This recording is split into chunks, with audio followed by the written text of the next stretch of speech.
Let us play Civilization IV Realism Invictus mod.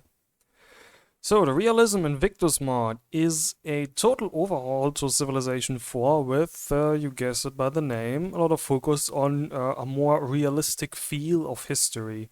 That means you're going to see a lot of unique units that are really specific to individual civilizations for pretty much their entire lineups.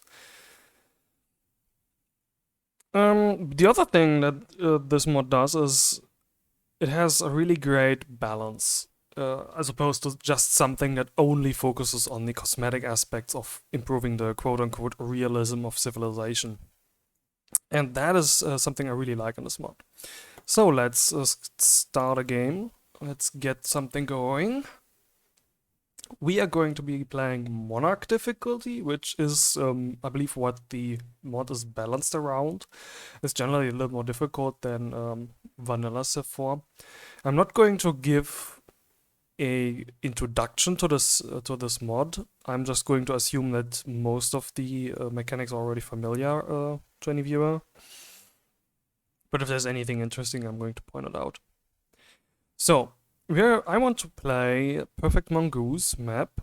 That is a map script that comes with this mod. It makes a pretty wide variety of maps. I like it.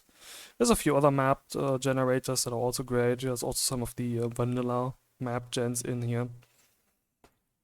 But we're going to go with this. We're going to go with a standard size map, I guess. And otherwise relatively default settings. Can't actually change sea level or climate in this map generator, that's fine. Speed is going to stay at realistic, because realism Invictus. Which is really what this mod is made for. Oh, sea level is a separate indicator here. I'm just going to leave this pretty much as it is. You can change a little bit other parameters of this map script. Nothing particularly interesting. Rivers, Pangaeas, break. Pangaeas is like all the land on the map is one big continent, and break, I guess, splits it up into multiple. Red cylindrical, start everywhere as opposed to only on like the old world, so there's a new continent to colonize. That is not going to be a thing in this map. So let's go with start everywhere. Victories. I'm just going to leave these all on, even if I know that sometimes there's this one AI that creeps up on you with a cultural victory or something silly. If that happens, tough luck. I'm going to have to deal with it. I'm just going to leave them all as is. We're going to leave in the default amount of AIs, which goes up to like 1 player and 8 AIs. In Civilization Realism Invictus, there's a chance for new barbarian civilizations to settle. This is an option that you can turn off here, no barbarian civilizations. So sometimes you know how in Civ you get barbarian cities settled somewhere. If you leave them around for long enough, they can eventually found a new civilization. They'll usually have a bit of a... they'll be a bit on the back foot after they just found it. But if they're found early enough, they can become quite competitive in their own right. We are going to have, oh yeah, this is a new option here. We're going to have otherwise all the general standard Realism Invictus settings on, which means no tech trade, and instead we have the tech diffusion mechanic that AI introduces. I'm not going to put raging barbarians or aggressive AI on. City flipping after conquest, city flip culture, we're going to leave that standard. Not having a one city challenge or the like. One thing I like to disable is vassal states, because I don't really like how that enables weaker civs to just stay on the map when they really don't deserve it anymore. I don't usually play with vassal states on. I play with revolutions off. It's an optional component in the AI mod that makes the game a little bit easier, and managing this revolution mechanic can be a bit annoying, so I don't like to play with it. I'm going to play with Holy City Migration, Religion Shock, Dynamic Civ Names, all the Slave and Serf Rebellions. We're going to play with protect valuable units. Sometimes when there's like a highly leveled unit or one with a general that is only has like an 80% chance to win, but there's another unit that would have like a 75% chance to win that is not as valuable, I'll use that instead. That can be nice sometimes. And we're going to play with AI plays to win, which I believe is just something that makes them aim for one of these victory conditions and makes them stick with it. So it improves the AI a little bit. Instead of just playing for maximizing a score, essentially a time victory, they'll sometimes actually snipe for a tech victory or a cultural victory. Alright, then we have the game set up. There's just one choice remaining. I've made this one before, and that is that of the leader. I want to play the Mongols. I've picked out a leader that has two traits that I like. I can only remember this guy's name. I think it was something with C. I wish I would actually show you what the leader names were. Let's go back into the Civilopedia and look at this guy. Ah, that is. Oh, C was his last name. I want to play with this guy for his traits. Do you see anything common in these traits? Yes, they're both production traits.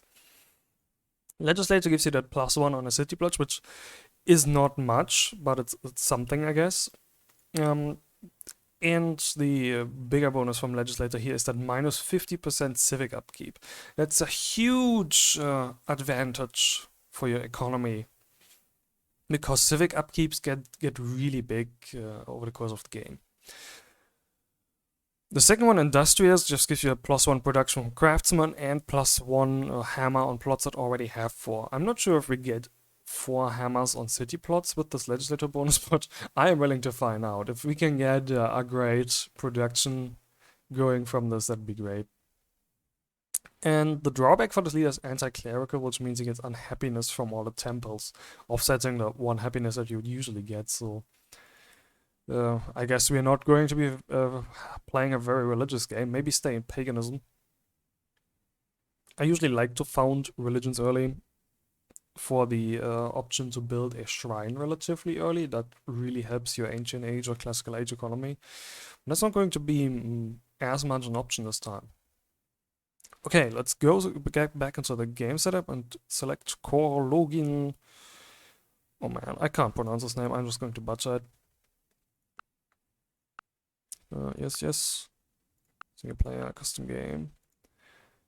Okay, Korologin. They aren't entirely... Oh, it's not... Okay, Churchill is here under C, but his name actually starts with Winston. Okay, let's go scroll on to K. Oh, there he is. Not hard to find. Okay, Mongolia. The other settings, I believe, are still on. No revolutions, no barbarian civs. We want barbarian civs to be able to settle a place to win. I think that's all that changed. Permanent alliances. Well, let's turn off. I'm not sure if I had that on before.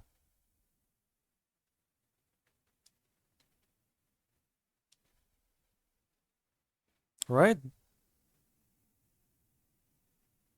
Anything change here? No, we left as a default. Then let's go visit this wonderful loading screen. What is our tip of the day? Several world wonders can only be built under certain civics, and will only provide benefits as long as you employ those civics. Examples include the Big Ben, the Colosseum, and the Motherland Cult statue. Yeah, that's actually quite interesting mechanic from Realism Invictus.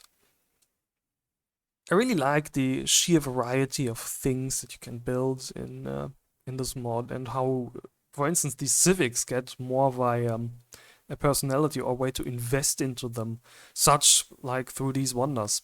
The Colosseum, for instance, I believe you can only build if you have slavery, or was it civil servitude?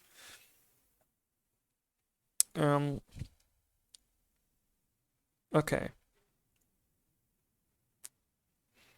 Who knows what civics we're going to pick, but for now, let us take a look at the Mongols. Let's go back into the Civilopedia.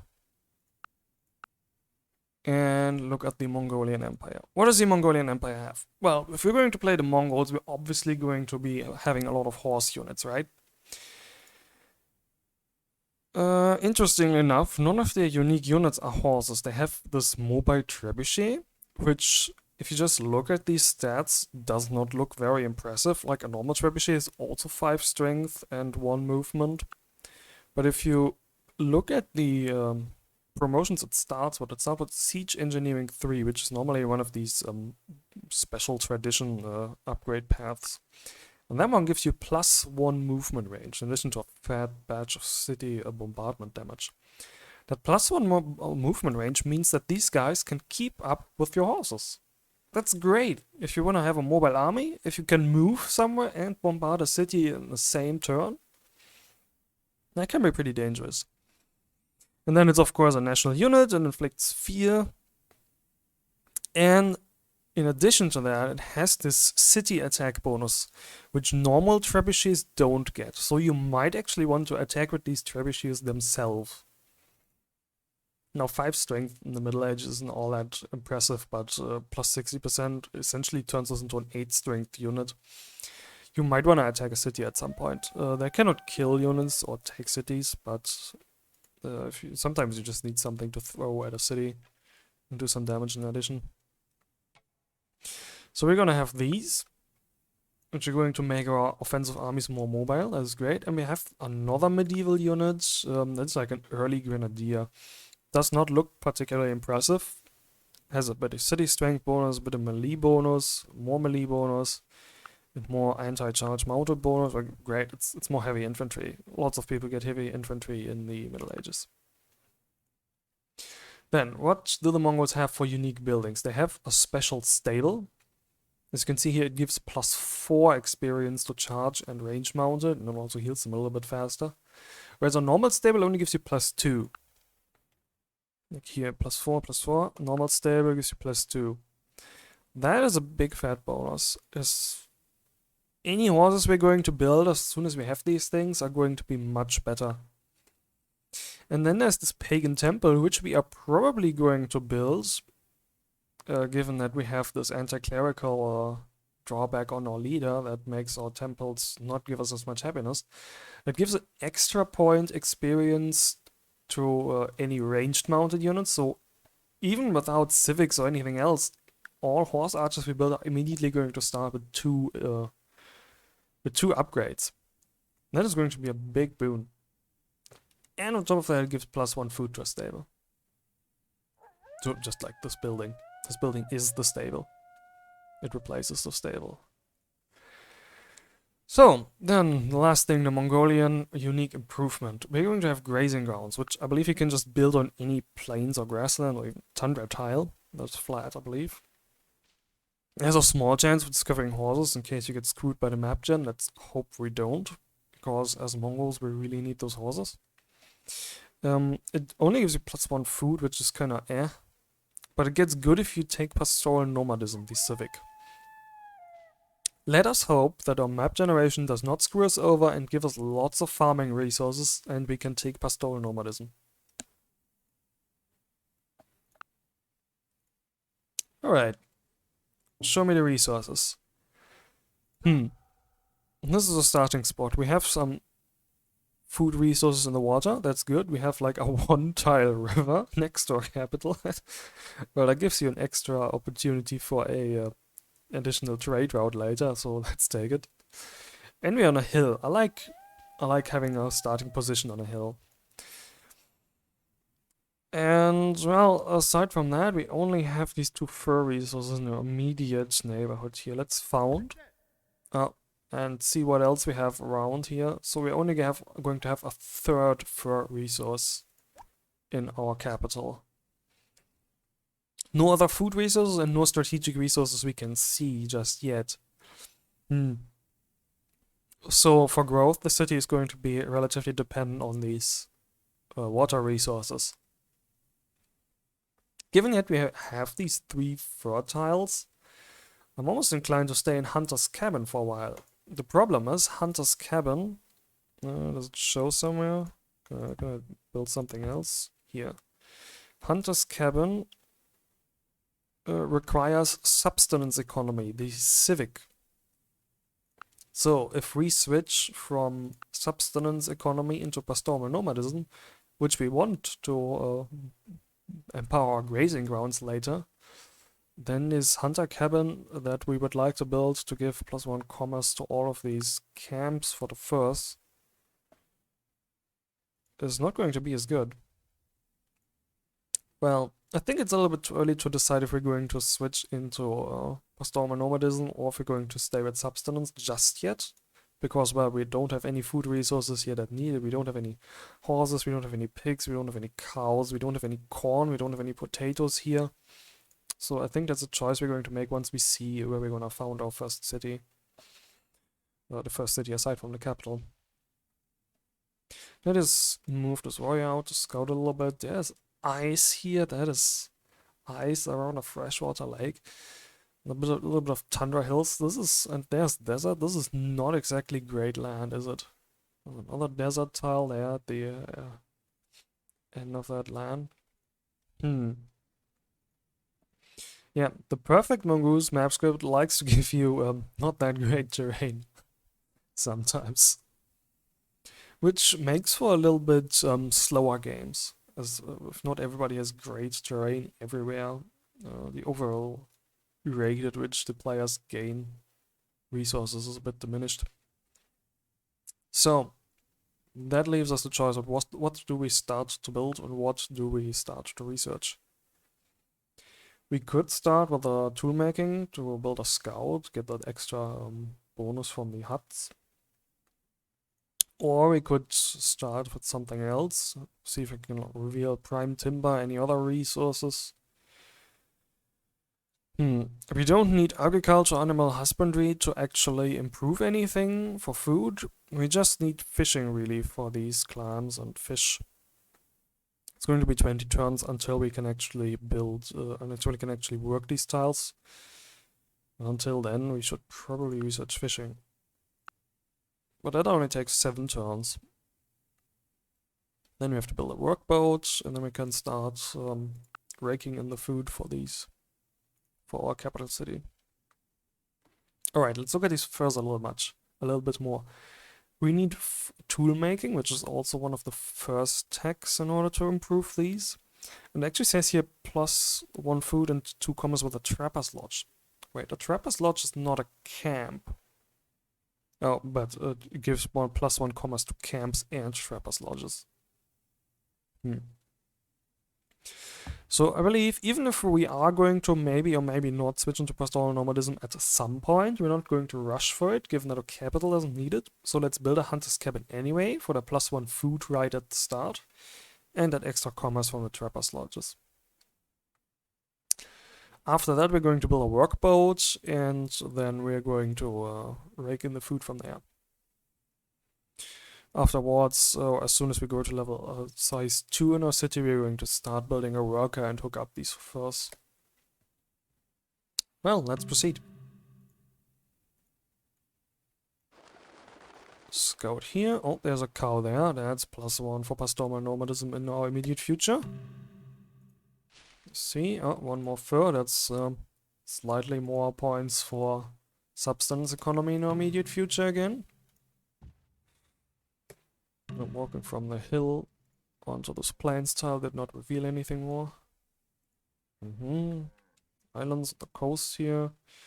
Maybe we can found a city on this desert tile that would otherwise be useless. No, it wouldn't be on the coast there. Maybe something here or here be an option. If you hit Alt-X, you can show this big fat cross marker that you can place down in order to plant cities. You can also give them colors. I like to take the color that my current Civ has for any planning like that. Ultimately, the planning that you do for cities depends on... Oh, there's a goodie hut. Depends on what the resources are that you discover with your early techs. Oh, we've met somebody. Mehmet Ali Pasha, the Kemetic tribes. It's going to be, what, the Turkish Civ? No, I think that's Egyptian Civ.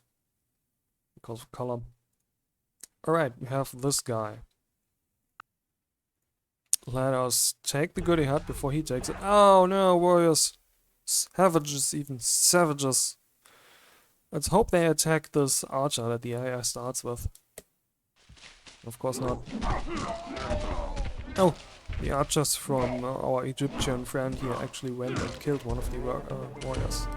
It's XP for him, but probably means that my warrior lives. Alright, fishing. What else do we research next? I like to research storytelling early, and after that mysticism, so I can found religions early. That is one of my typical starting strategies, just beeline for those religions after you get whatever few texts that you need. Since we are anti-clerical, I'm not inclined to do that. I'm going to do storytelling still, because it allows you to build a storyteller circle, which puts you from those 10 starting research to 12. That's an immediate 20% bonus. That's pretty good. We're going to want tool making at some point relatively soon after that, in order to actually build those trapper lodges. So let's queue that up. Heal the warrior. He got any XP? Yeah, he's got 1 XP. Not enough to actually build a forest promotion or anything yet. And scout. Oh, horses! Great. Horses are absolutely great. As the Mongols, we really need these horses. And there's some corn here, so perhaps something like this would be great for a city spot. There's some jungle around here. There's only 1 tile immediately next to the city. That would not be too bad a spot. Yes, that's not like immediately in the neighborhood of your capital. We could found a city here or something in addition to that, but founding the best possible cities early on is, I believe, more important than just founding something near your capital for contiguous borders. Alright, now we want a workbow, and then we probably want fishing dogs before we start on the worker as soon as we go to size 2. What are we working? Are we working one of these tiles for 2 production? It's good. That's what I want. Okay, here we have a cheetah, a wild animal. He has bonus on plains and desert. If we go into here, we're going to be a savanna and grassland, and does 1 strength. A cheetah is not going to be able to defeat our 2 strength warrior. Unless freak RNG accidents happen. They do not. Storytelling reveals Very good. Without committing Storytelling reveals meaning and animism behind it, which we're not going to take. Animism is a great civic if you have jungles, which we do not. We do actually have this 1 swamp that's going to fuck up our epidemics rate. Right now it says 100% because we are in an epidemic, but normally we would have a 5% chance per turn to have an epidemic. Epidemics suck because they reduce your commerce. We only have like 7 research at this turn right now. We'll have it for another 2 turns. It says here plus 3% chance from terrain features, which is bad. And those 3% chance are from the swamp. Managing your epidemic chances is important for your city growth. And it's often not all that obvious what causes these epidemics. Like mines cause epidemics. We build just regular ass mines on a hill that causes epidemics. Swamps cause epidemics. Floodplains cause epidemics. They give great food, but they also cause epidemics. Jungles cause epidemics, obviously. They also cause unhealth, like over the normal unhealth mechanic, which is usually ignorable compared to what pandemics do. Epidemics. Right now the epidemic is over and we have a 0% actual chance. It would be 3% after we're immune, but after you have an epidemic you're at least immune for a few turns, so you don't get totally screwed. Alright, do we want to send this guy one over to the east? Yes. Here's the Egyptian border. They also have horses near them. Okay. Salt in a desert tile. Oh, some wolves attack us. Let's hope they don't have a plain and anti-melee bonus. Oh, there's more than one. That might be bad. Are we going to lose our early game scouting unit here? Oh, no, we're not. Barbarian Grey Wolf. What kind of combat chances did they have? Combat odds 1.7%, combat odds 1.4%. Okay, so they did not actually have any good chances against our warrior, so it was never really in any danger. Good to hear. I think they have a force bonus or something. And we have 4 XP on that unit. We could give it just a woodsman 1. In order to heal it up a little bit. Then it only needs 2 turns to heal instead of 4, where it would have probably been before. And as soon as this unit gets woodsman 2, it actually moves through forests at a faster speed. That's always great for these early exploration units. The defensive advantage and moving faster through forests. Man is a tool using animal. Alright, we've got a border pop and we've got tool making. Without tools, he is nothing. What do we want With next? tools, he is all. So, next might be archery. So we can build an archer in our city, actually defend. That's an option. Could build the wheels, we can build cart paths and actually connect these resources that we have. These resources being just the furs, and I don't think the furs actually give you anything worthwhile without a building. No, just does not say just +1 happiness, just says +1 happiness with a tail or anything, which we don't have yet, so connecting these is actually not important just yet. So it isn't cart paths. What do we want? We can research early metalworking, reveal copper, gold, silver, reveal marble and limestone, reveal prime timber, reveal cotton, silk, and dyes. Those are all the resource discovering techs. Or in addition, I guess, mysticism for hemp and tobacco. I guess it would not be unusual for hemp to spawn in these more temperate regions that we have here. I think we should go with either archery or woodworking. We have some forest around here, so there's a decent chance we have prime timber. That would be nice. Might be one of the strategic resources we have in our capital that is not visible to us. And we could use steppe militias as a defensive unit instead of archery. Archers, of course, better, especially that our city is on a hill. So I think we should go with archery and afterwards only metalworking, stone cutting, woodworking, all that good shit.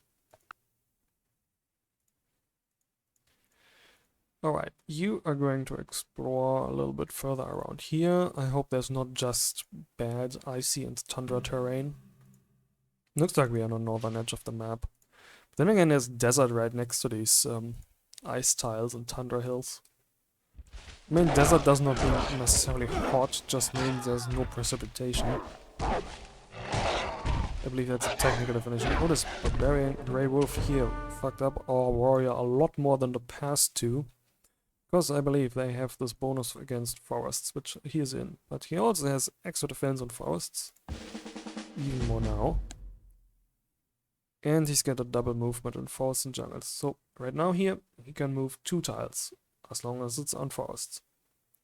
Cannot move there because there's no 2 forests there. But for now you have to heal up again.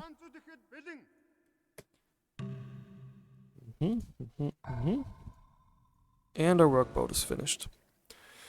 Well, fish gives +2 food with fishing bonus, but the clams are on a coastal tile, which gives an additional commerce, but it only gives +1 food with fishing boats. 2 food is more important than 1 food and 1 commerce, so let's upgrade this one.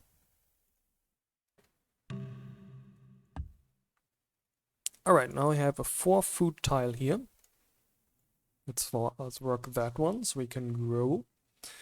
Afterwards we want these fishing dogs and the workers. Question is, do we want the fishing dogs first, so we can get that extra food from the fish yet? Or do we want that worker?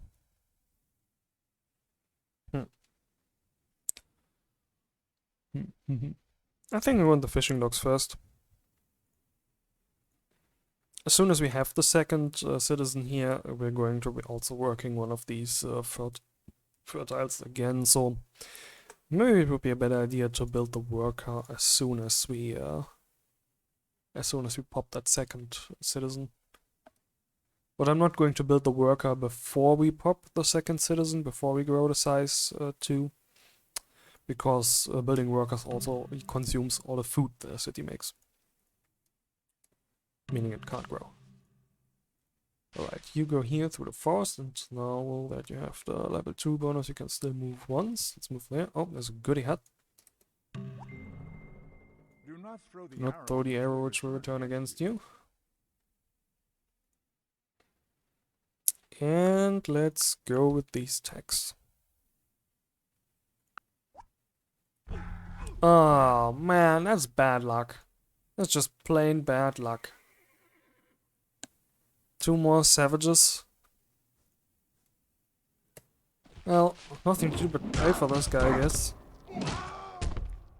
There's like a polar bear that moved onto this tile as well. Oh, he immediately died. He died on the first turn. Yeah, great.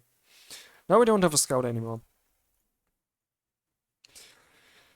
Do we want to build like a regular ass scout? They're only 1 strength units. These barbarians that run around can really kill these. Even unlucky animal encounters, even if they have a bonus against animals or something. Yeah, plus 125% against animals. Also take quite a while to build.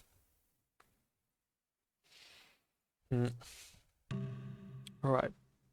If we're going to size 2, he's working that tile again. If we put it on automatic, if you click this just the city tile, it turns the automatic assignment back on. Do we want that? I think not. I think we want to stay with the food generation. If you here, we have 9 turns on the fishing docks, just working this old ass forest. What other options would we have? Well, building a scout, building the fishing dock, and building a worker. If we switch to worker, he switches back to these 4 food, because well, 4 food is essentially 4 hammers in this worker, and this tile will only produce 3. Okay, I think we go with the worker, after that the fishing docks. But do we ignore the scout? Could build the scout first 5 turns. If I build scouts, I like to build them right away, because the goody huts get snuck up by the AI really quickly usually. Okay, 5 turns to wait for the scout. Literally nothing else to do, because we don't have any units. All All that glitters is not gold. Ah, we have copper over there. Nothing over here in the little bit of terrain we have explored yet. Okay. Just move up, I guess. Explore that way.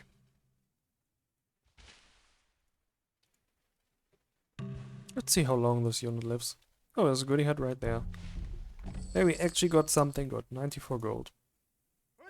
These scouts give a bonus to anything you discover from goody huts. As dedicated recon units, better results from tribal village. I don't know if that means you get less warriors that pop out onto you, but getting this warrior pops twice in a row is pretty unlucky. Or if that just means you get like 94 gold instead of 72 or whatever you usually get. Okay, here, Grey Wolves. They have a bonus against charge mounted units and a lot of bonus strength for forest. But if they are not in a forest and we are attacking them with our anti-animal bonus on the scout, they stand absolutely no chance. Very good.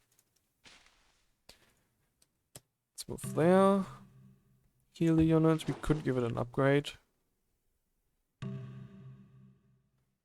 But there's nothing that immediately improves them against animals significantly. I would like to give this one a Woodsman 2 promotion again.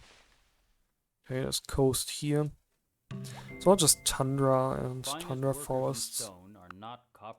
It's not exactly great city founding terrain. Island here which improves the coast a little bit at least.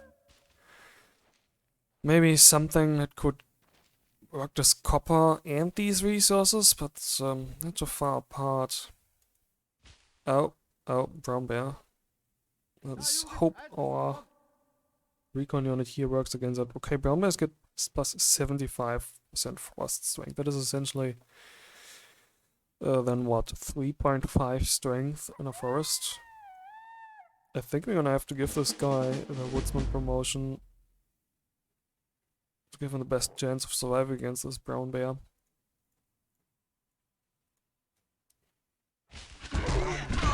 Okay.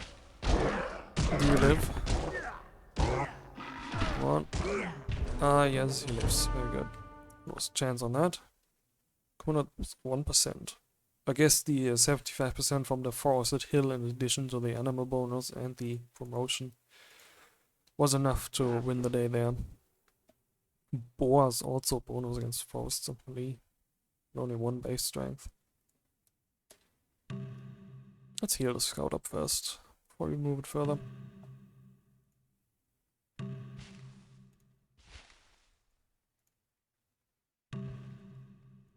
Kill the boar. Well, it's out of a forest especially.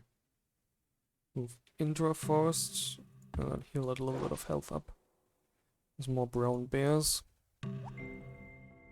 Rotten wood. Woodworking. Oh, hey, look. We do indeed have prime timber on our big fat cross. I called it. Now, what do we do? I like to get road building. I don't like to build cart paths. I like to immediately be able to build roads with our worker, but it's going to first improve these 3 fur tiles, and we don't actually need to connect them as we have found. So I think we can go with just weaving and mysticism. Reveal ourselves the last resources before we start building a settler. Actually, before we build a settler, we should build an archer or 2 to defend both the settler and our base city. We are on turn 49 right now. I think after turn 100 or so, the first normal barbarians start popping up. Actually, if one of these barb warriors that we popped from a hut walks into our city, we are, well, game over. That would be quite dangerous. Let's hope that does not happen. But we should be safe for at least another 50 turns without the fence. These barbarian animals that run around here, like these brown bears and whatever we had, they don't walk into borders. Discover the source of prime timber. Do we have any other resources here? Not really. No. No. Alright. Then, weaving and mysticism it is, I guess. Could build a galley relatively soon to explore on the coast, but I want to build the fence, that fishing dock, a storyteller circle. We didn't really have the time to build that just yet. And the fence. The fence. Something like this. Don't know if we can even wait for a storyteller circle. We'll probably wait till we grow to size 3 before building the settler again, because that takes food.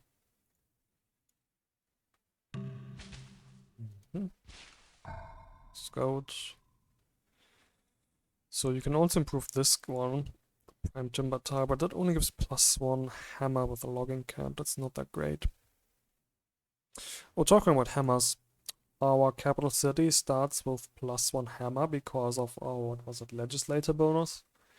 But we don't reach +4 hammer so that the industrial trade from our leader actually turns us into +5 production tile. Too bad. So that little gambit did not work out. Maybe it would have worked out if this was a plains tile instead of a grasslands tile. Who knows? Well, either trade is still going to be very much worth it in the future.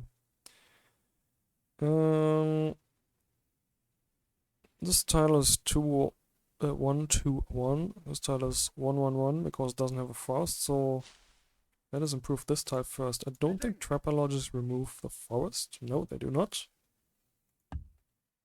Mostly commerce focused buildings, honestly, especially since we have the hunting cabin bonus.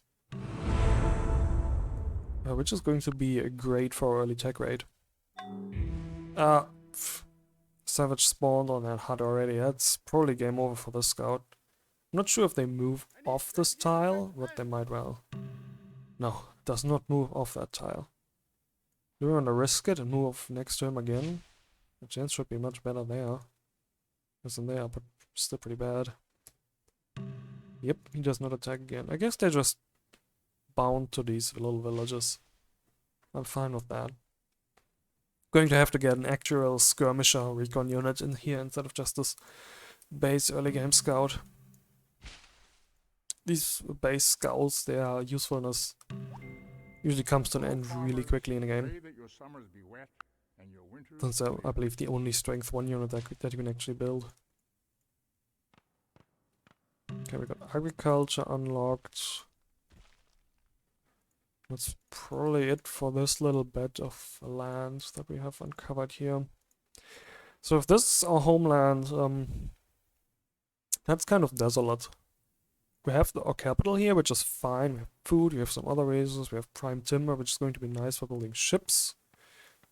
There's some land here that we can explore at some point in the near or not so near future. Could build something like city here. Have the crab and the deer. That's not a great city, but it could like produce something. It could grow. Don't really have anything to work this copper tile here. We're not going to get it in our capital borders until we pop the 4th ring. Next border expansion is just going to get us this desert tile. And this forest tile up here. Not that one. So if we want the copper early, we would need to found a different city. Something like here. Here even. No, we want the deer. Something like here. That is an option. Probably don't want to found this city and this city because both of them rely on the deer for food. I mean, this one also has the crab, but just a crab and what Sea Amber City would not be that great. So these are 2 options that we can keep in mind for later. Do we want to walk in there? I think we're gonna walk in there, even if the brown bear has a forest bonus. This guy also gets fat forest bonus. Oh. Egyptian archer killed the bear. Alright. Oh. Found somebody else. The Hungarians. The Magyar tribes.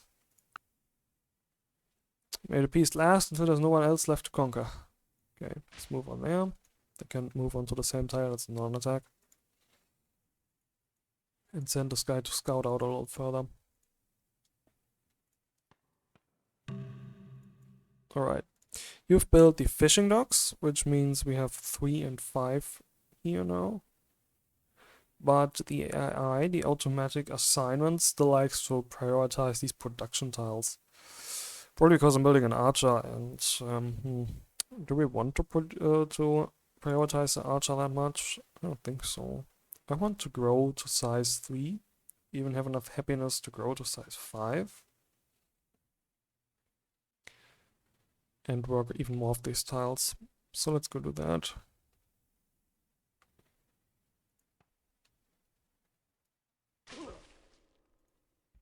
Explore. Should probably explore the borders of the Egyptians here before they pop even more borderlands and we can't see into their terrain. Antelope are thriving in Egyptian territory well enough to serve as a new resource. Is that like a new deer resource, or is it like a +1 food or 2 food improvement? You sometimes give here. Sometimes gives you something like +1 food antelope, something like this.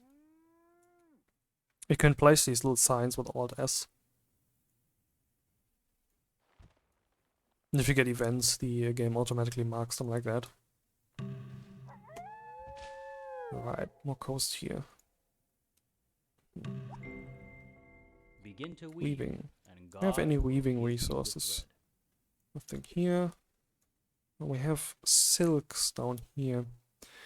Okay, I think this city definitely looks like the best. I think this is going to be where we found, as soon as we found something. And the silk in addition to the food, the horses and the cattle here are very nice. It's a bit weird to have both agricultural and pastoral resources in a city, but given that we have 2 of them, I think we're going to switch into pastoral nomadism as soon as we found a city here and can utilize these. Right, polar bear, melee units. Polar bear has 3 strength, so I'm not inclined to walk onto that tile and let a polar bear attack or scout. No, it seems he's walked away. Alright. This improved tile now gives 4 commerce and 2-2. That's pretty good. If we set it to auto, it will automatically put it back onto these two, and if we decide we want to farm this, it'll take this worker instead of this one. And that means we're gonna have a better attack rate now. Great. Commerce from that tile. Going to build that archer. Going to build the storyteller circle. We're going to be growing in 7 turns. Maybe we should delay the storyteller circle even further. Needing to build the fishing boats and the fishing docks early on cost us a little bit of production that I would have otherwise liked to put in the storyteller circle. Right, let us, I guess, improve the second fur resource here. Grazing ground requires animal husbandry, but they can also be built on hills. Interesting.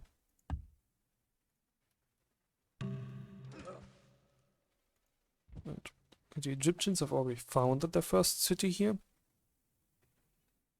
Let us just mark these spots. Take various shades of yellow to mark these. It's gonna have one city there, one city here. As soon as their cities grow a little bit further and the borders expand, it can sometimes be not that easy to see where the cities are. Especially that we don't know where they are, which we do now. Thought it would be nice to mark these spots. Alexandria and Asyut. Okay, let us go around the city. We can't actually go here, we can go south here. Let's scout around. I'm not particularly concerned of scouting next to us here. If we're going to found a city here, I would still like to explore a little bit further here, but I'm not too concerned about that right now. For this guy not to walk away here and see what we can explore of this land before the Egyptians claim it all. Alright, our first archer's done. You go defend our hill city. That should not be conquered by any single barbarian unit that just walks into our territory anytime soon. Still in turn like 69, nice. But so no actual barbarians are going to spawn for a while yet, but better to have it than not have it, especially that we know that some of these barbarian warriors might still run around. Mysticism, reveal hemp and tobacco.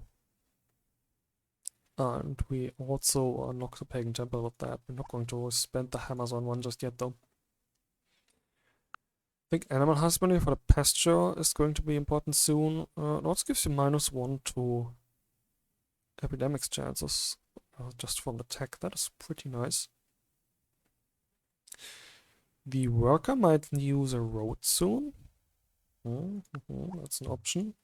Still going to improve this tile and probably that tile and then probably that tile, and hey look, we got tobacco. Tobacco actually requires a little bit later tax. At the end of the classical is when you research trade and calendar. Wait, tobacco requires research trade and research calendar? Is that like both, or is one utilizing and one building the improvement that can actually farm it? Where does it say it requires 2 researches? Let's take a look at trade and calendar. Okay, trade is actually pretty early here. Right click on trade and open the Civilization. It does not say anything about tobacco. It says it can build a commercial plantation, which you need for tobacco. Okay. So trade is the research that you need for improving a tile. Which just gives a +1 commerce, and it's not that great. And calendar is then what you actually need for the resource, I suppose. Don't see anything in the description here. No, does not say anything about tobacco either. And why does it say trade and calendar? A mystery. Alright. I'm not sure what to do with that mystery. Okay, tobacco gives you +1 happiness with a trading post. Trading post is a building. I believe a medieval building or like classical or something. Let's leave the tobacco until later. It's not going to be that important a resource in the early game anyway. I guess you can improve the furs. Continue improving the furs and then hook up the prime timber, and then build a road to connect that. And then we can use to build ships better later to explore. Okay, explore. Silver there in distant lands. Scout, don't walk through the swamp. Swamps give you a negative defensive bonus. If a scout gets caught in there, that's not good for his life.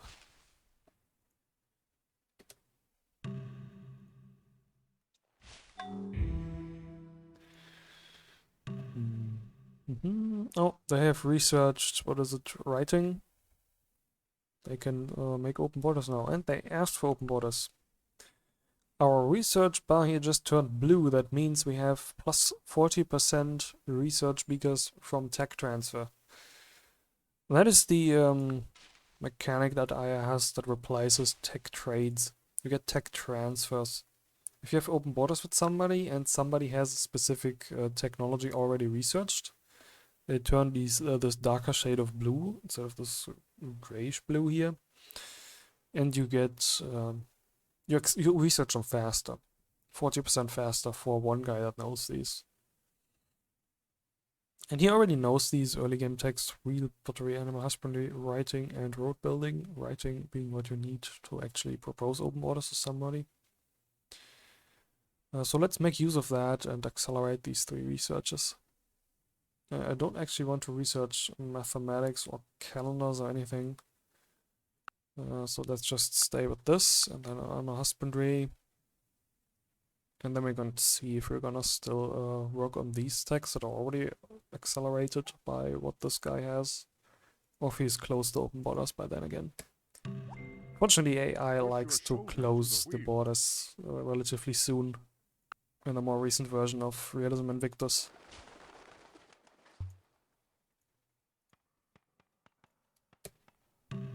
Right, the second archer's gonna be done soon. We already have the 3rd worker that's improving our production here. Afterwards, we're gonna build the settler. And then the city is free to do whatever it wants for the meantime. 23 turns. It stays with this tile 2-2 instead of the 3 production and 1 commerce. Yeah, that makes it build faster, that's true. Second archer, okay. We could go attack this one. It's hills on forest. No, we're definitely not going to be attacking that with a archer. Let's just move you down there. Well, maybe just move you halfway there, so we can escort our settler once he finishes. Okay, you've finished building the 2nd fur resource here.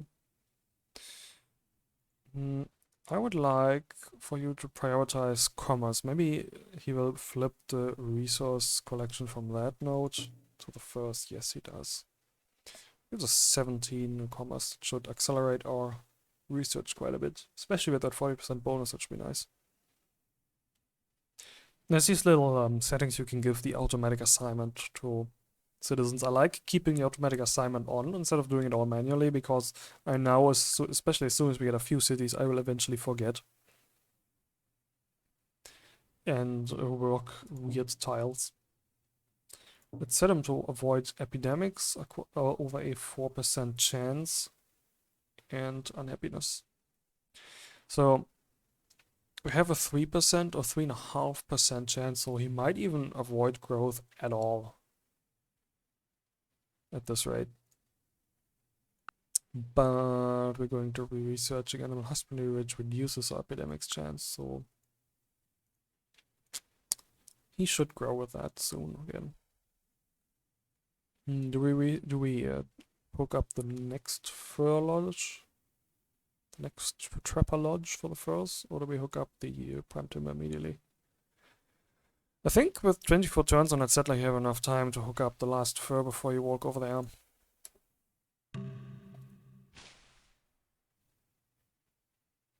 13 turns to build the third fur. A well-beaten path does not always make the right road. And now we can build actual roads. Okay, I'm gonna send you to this hill.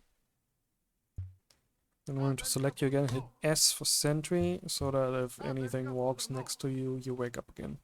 Until then, this thing idles. That's this button, S for sentry.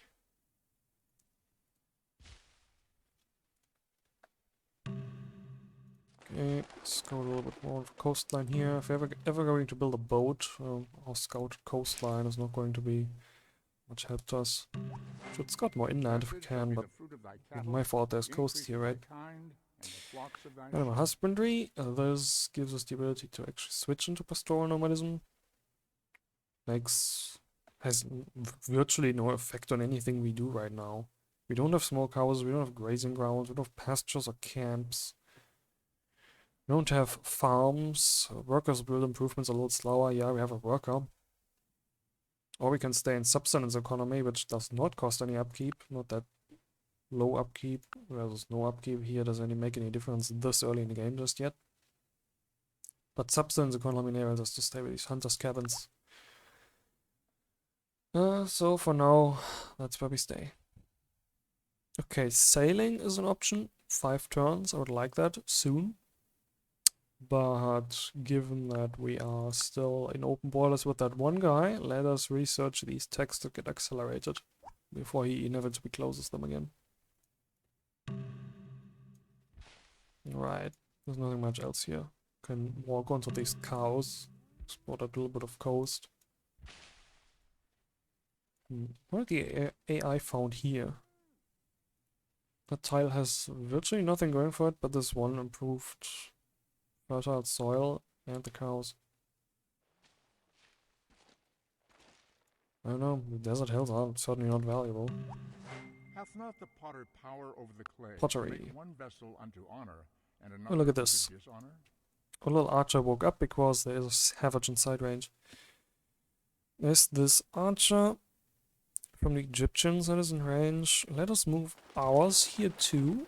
I'm not sure which one the barbarian will attack, if he does indeed attack. Maybe the Egyptian just walks onto him. But if the barbarian attacks us, then we get experience most likely. Oh, no. The Egyptian moved here, the barbarian moved there. We can move on to him. That's a 93% chance, almost 94%. That means it's a more than 6% chance to lose this unit. In exchange for 1 XP. No, 2 XP on victory, even it says down there. Do we wanna do that? Yep, we do that. And no, we don't lose by the freak accident. Our unit here, and you have now 2 XP and can get an upgrade. Okay, move back onto this forested hill, into a defensive position. Oh, our scout is going to get murdered by a barbarian archer. A barbarian savage archer. It's turn 89 and barbarian savage archers, I believe, do not spawn from good heads, just these regular ass savages.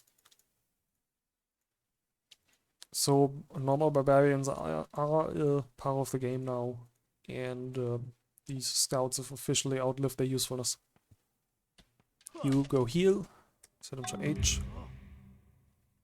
This guy cancels his borders just after we discover writing, which is the last tech that he had researched earlier. We can switch into traditional custom with this from Rule of Fear, which gives us a +1 health and XP and a little bit of culture. Or we can stay with 10% military unit production. We don't really need the unit production because we're building a settler right now. Like we've researched the first 2 tiers of text now. Yeah, just scroll a little bit further to the right. So I think sailing is on our immediate future. After that, we can walk, see if we can research bronze working and weaponsmithing, get actual skirmishes.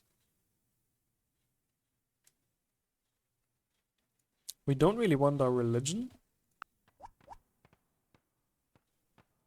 Oh, a master bowyer has craft bow design that works particularly well with the native wood.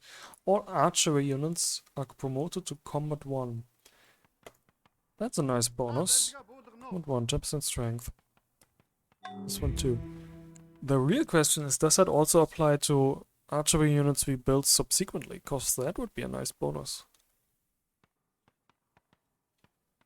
I don't, unfortunately, I don't think that applies to horse archers that we may eventually build. Okay, you have finished your Trapper's Lodge here, good. Then move on to the Prime Timber.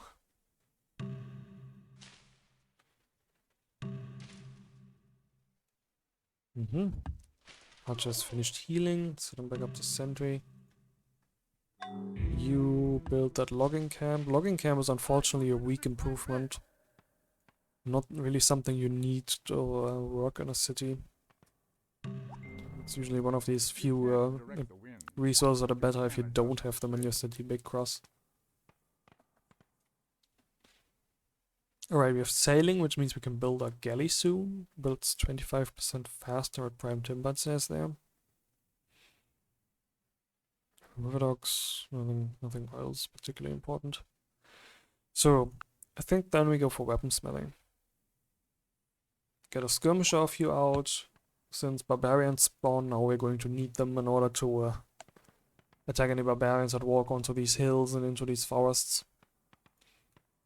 We want to plunder our early improvements. Yes, you just keep working on that. Now the Egyptian wants to open borders with us.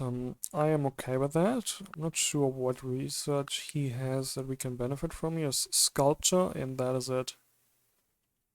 So it's probably more a case of him getting researches that I have. So we've researched the first 3 tiers.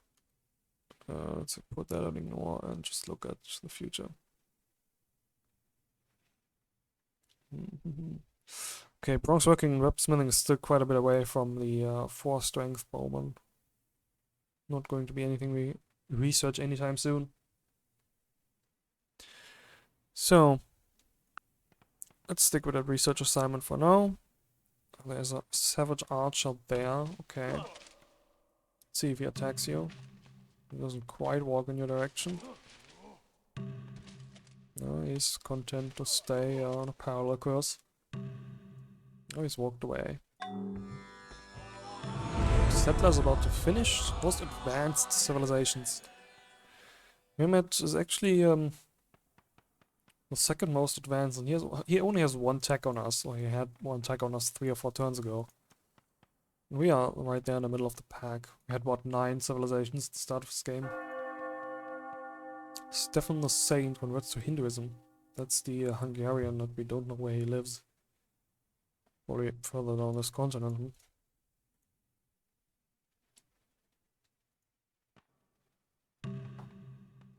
Right. Settler's done. Yeah, I would suggest a tile like here. Okay. Why in the world would you found a city here? Has no resources, has absolutely no food. Like, it literally has only tiles to give you 1 food. Except for these freshwater lake tiles. Why in the world would the AI found there? Does it just need to give you 3 suggestions? And that's the 3rd least worst spot or something? Though it agrees with the assessment of founding something here. I would found it further inland because coastal tiles tend to be not all that great compared to inland tiles, especially as the game goes on. But it's pretty much the same tile as there. What we really want is this spot here. So go meet up at the archer and then you can walk down there together. I'm going to want to have the worker improve the cows and the horses relatively soon. For that, we first need a border pop on the city, though. There's an archer. Move here. And you are going to want to... nope, you don't get that yet. You're going to want to build a road. Let's see, if we build a road, does that automatically trade over to the coast? It is entirely seemly for a young man killed in Wrong's battle working. to lie mangled by Short the bronze swords and spearmen. in Spearmen his we death, can't build because we all don't have things copper. appear fair. Also enables us to build, to switch into autocracy. Now, tribal union is uniformly terrible. Gives you +1 unhappiness and increases costs. Cost for city maintenance. Autocracy still gives you +1 unhappiness in all city, but it makes maintenance cheaper, a lot cheaper to compare to the tribal union here. And it has these extra bonuses. You can get a bit of happiness from barracks and walls, gives 10% unit production. Some late game units here, late game buildings here, gives you a little bit of unhappiness. I think they all replace each other, so just one at the maximum. It enables imperial cult if we're going to stay in paganism, which we might just. So I think autocracy is definitely what we want. Since we've built the settler right now, let's switch civics while the settler is finished building. And I guess the real question is, do we also at the same time want to switch into traditional custom and maybe pastoral nomadism? Pastoral nomadism is a no, while we still have the farms here, not the farms, the fur trappings here. Might be as soon as we hook up the horses and the cattle. And traditional custom of a rule of fear. I mean, rule of fear really just gives you that 10% military unit production. One happiness is completely irrelevant. Mob justice can be nice if you really need that one early game happiness. We don't. So let's take traditional custom for that 20% culture. Get that border pop here earlier. Not 1 XP. I don't think we need the happiness. And we still have the option of building local autonomy at some point. That will essentially replace the happiness from mob justice that we have as an option there. Okay, animism. We don't actually have any paganism buildings. Not built a pagan temple yet. This would give us 3 less epidemic chances. And it would give us improved slash and burn farms. You have like 1 jungle down there that could benefit from this, but I'm not sure if it's worth it. Especially since we still have the option of picking paganism. Since we are anti-clerical and are going to probably not build any temples anytime soon. Or do much with religion. Right. There's a savage archer. Let's move here. Oh no, don't tell me the Egyptians found it here. If they found it here, we cannot found here because there's only 1 tile in between the city. There needs to be at least 2 tiles. Yeah, they found that. Fuck, what do we do now? Cannot found within 2 plots of another city. I think that means war. Sooner rather than later, anyway.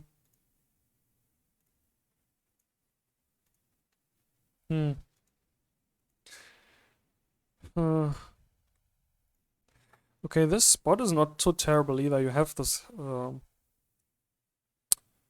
river. You have the fur here in range, but I think as an AI, I would have preferred to put it here just so we have at least another resource there. Let's put it back to our color, since we want to found stuff here. If you found a city here and here, you can make use of most of these resources. If you found a city here on this hill, I get access to this. You can get the corn and all these silks. And if you then found something here, you get this fur.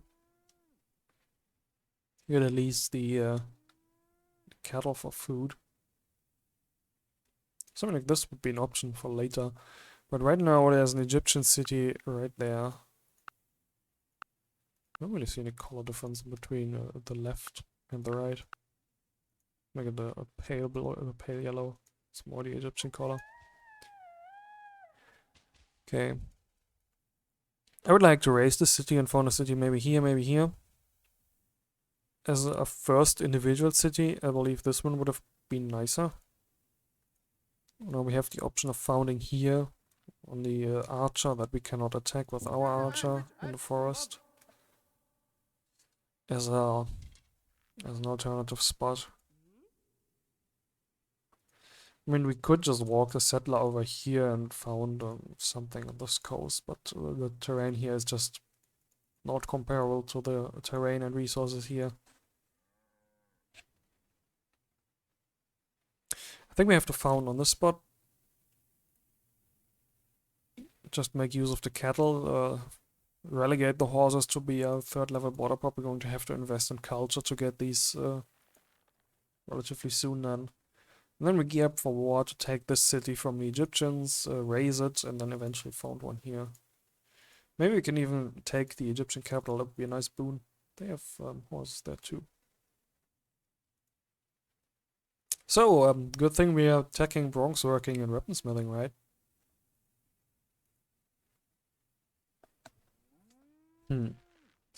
Okay. We want to found on this tile then. Our archer cannot attack there. If he attacks me, he might win, and if he does, I don't want to lose the settler in addition to that, so let's just move the settler away. Fortunately, there was no barbarian here. I can take this immediately. Why is our chance so bad? Plus 50% from tile defense and 25 from forced unit ability.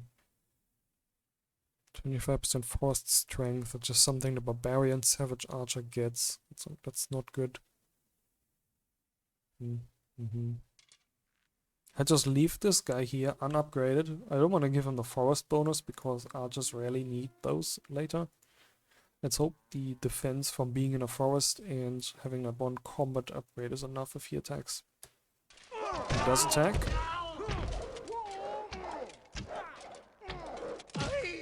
And he loses. Very good. That was a 19% combat odds chance there. Okay, so you move back. Group these together again, and next turn you can move there. Okay, the Prime Timber now has a road. No, it does not automatically move it over the coast, so you need to build a road here as well.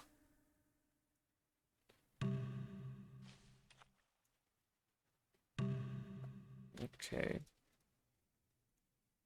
Let's found the city. Sukbata. Sure. And what's the first thing we want to build? Classical options for the first thing is something like a hunter's cabin, but given that we may still want to upgrade this one cow with pastoral nomadism, I'm not sure if we want. Actually, let's make that decision now. Are we going to still switch into pastoral nomadism even that the city will not be able to make use of these horses? Just these cows? Pastoral nomadism would make this better. But we would lose 3 commerce and 1 food in our capital. And the option to build the hunter's cabin here too.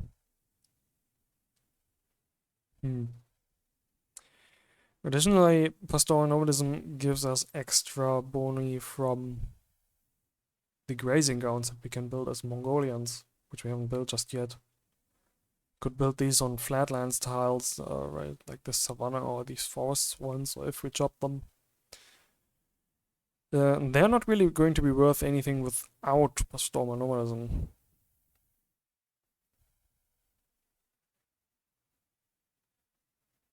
Questions, are these grazing grounds going to be worth more? Grazing ground gives you +1 food, and +1 food and +1 hammer if you have pastoral nomadism. Just pick something for now. The pasture here is going to be how much improved with pastoral nomadism? +2 food on pasture.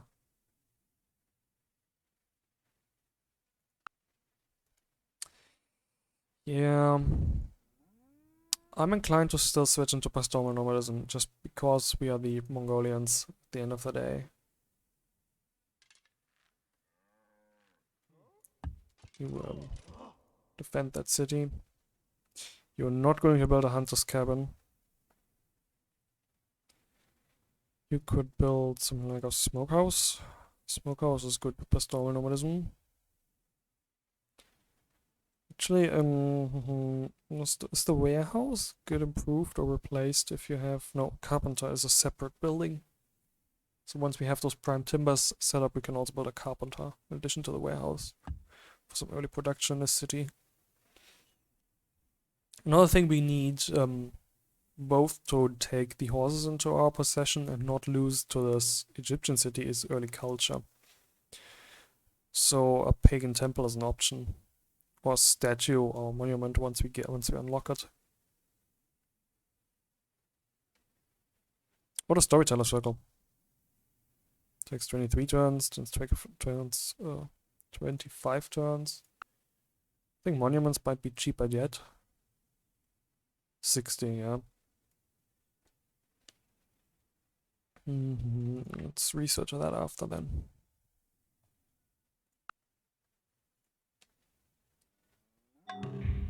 Alright, he's cancelled his borders just after we've queued up sculpture, which would have been accelerated by that. I don't think the AI knows that you queue this up, it just cancels them once it determines that you get more out of the trade than the AI gets. Now we found a second city, we have city maintenance to pay and our cash is going to go down. A little bit of cash we got from our goodie hut early on. Okay, we've built the storyteller circle and we're now up to 24 research in the ancient age in our capital. That is pretty good. Okay, and that leaves us options to build things. So we can build a galley. Let's build that after we finish the road to connect the prime timber. We can build smokehouses or granaries. Probably not a bad idea since we still have a bit of epidemics chances here and we want to grow at least another size since we can do that with a happiness cap. Build a warehouse, could build a weaver's shop. Here we could build Moai statues. Well, probably better with limestone. I like the Moais, gives you +1 hammer to each water tile. We're probably going to work these relatively soon at all times. If you switch it away from emphasized commas, it switches to that now. I really like having this nice tech rate. I think let's stay with that tech rate.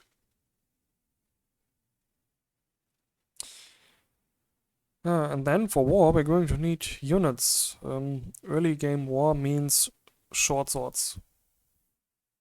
Short swords and maybe a battering ram or something. And with those would be improved barracks. I think we should build a warehouse. And then barracks, and then like 4, 5, 6 short swords to walk over that city no problem and threaten the capital here.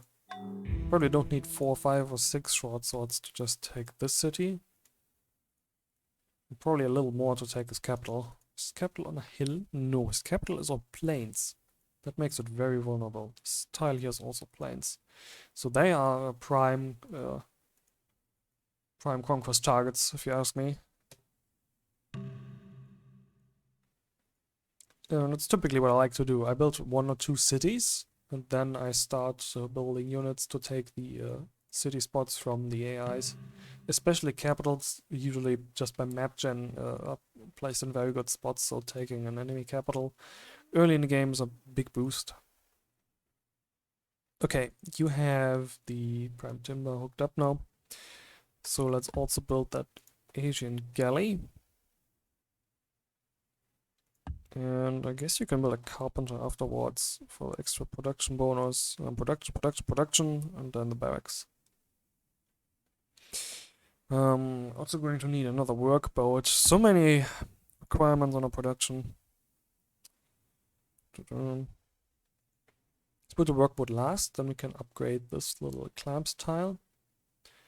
And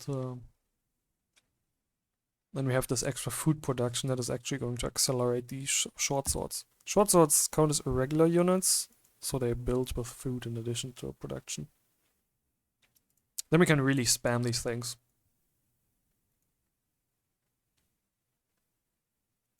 Okay. I think I want you here to improve that pasture. And once that is improved, we can switch into pastoral nomadism. Question is, do I want to build a road on these tiles until then? I think not. I think we want to improve that city faster than we want a road on these tiles. Having a road on these tiles would be very nice, not because this city needs it for trade, it's already connected to the trade because of coast. But just to be able to move a unit here quickly if somebody attacks us with barbarians walk in. Weaponsmithing, skirmishers and X-Men. X-Men especially would be very nice if we want to go to war soon. But we're not going to have this copper in our terrain very soon. Okay, this is an interesting option. We have the ability to build pastures, which provides us the cattle, or we have the ability to build a grazing ground, which provides us with the cattle. So the grazing grounds too work as a pasture. They give you the resource. Like normally if you build a farm or something on a cow, you don't get the resource. But grazing grounds and pastures both work.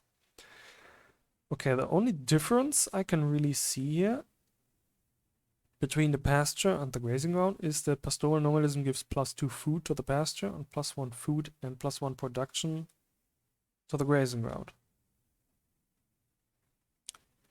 Given that the city here does not really have anything else in food, I think we're gonna go with the pasture. Would have been nice if it had like a corn and its radius, right? Or a second pasture. It would have been nice. Okay, let's build 2 warehouses this turn. Nice coincidence. Okay, do we want to build a carpenter?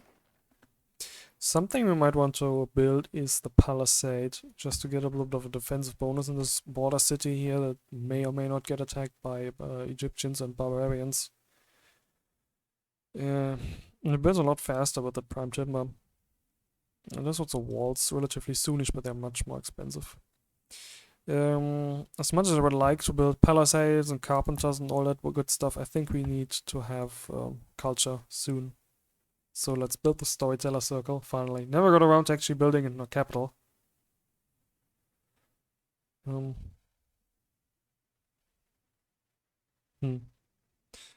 the option of building the Mongolian pagan temple, but we don't have stables and we're not building any range mounted units yet, so that would be just +1 culture. And we can get it a little bit cheaper and with 2 extra research from the storyteller circle, that same 1 culture. So storyteller circle it is.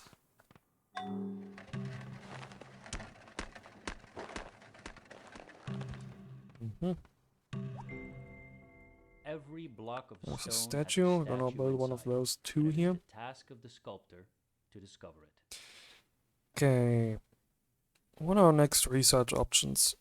Horseback riding for Keshik archers. That sounds like a very Mongolian thing to do. Unfortunately, we actually need horses for that. Mongolians can't build horses without having horses for resource.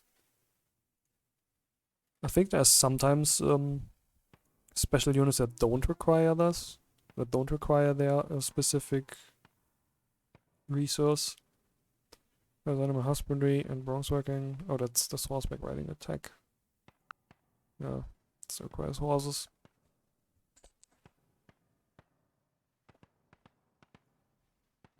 Ignores terrain movement cost, so they can just walk their 3 movement speed through forests and hills too. That's amazing.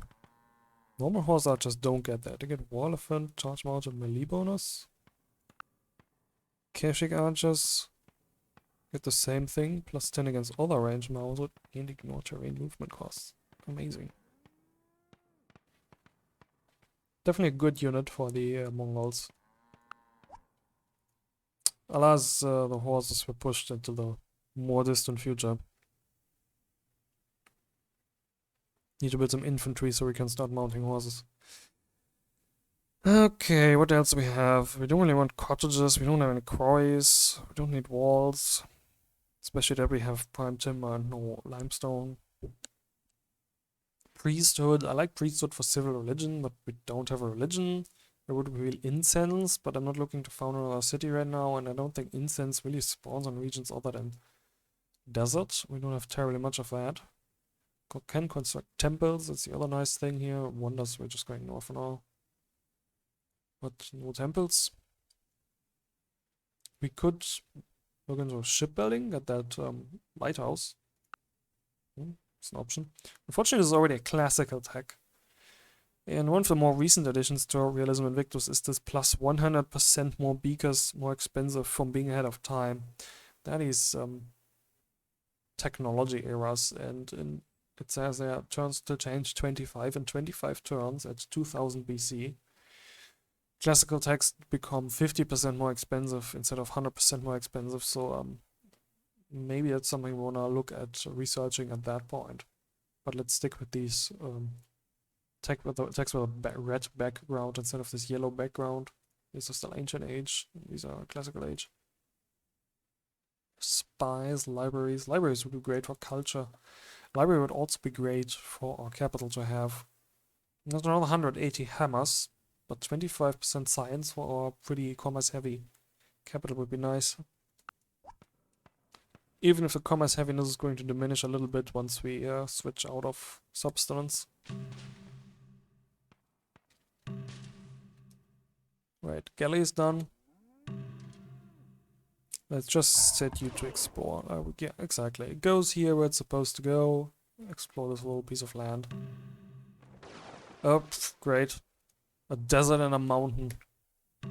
That's one hell of a valuable island. Sarcasm. Alright, you... first of all, you need a cow connected. Let's build that road, and afterwards we can see into building a road connection back to the city or connecting that to Baku. Words have the power to both Okay, destroy alphabet, and heal. spies, Words are libraries, both true and kind. They and can confederation. heal. Confederation is not something we want.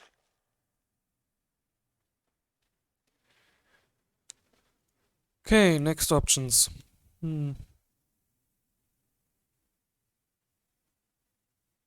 We want to restrict ourselves to these ancient era texts. There's just these couple religious ones. We're not going to build Parthenons or anything of the sort. We're going to switch into pacifism if we're planning to go to war. So I think the just process of elimination, this, and this being useless, us not wanting this, us not wanting this, was also being relatively useless. Where it's coffee, I guess. Case system is also useless without religion. We have trade and architecture as the last texts we want to have researched. So let's go with trade. It enables us to go into tools and taxes and currencies later for these economic advantages that we're certainly going to need once we start having more than two cities.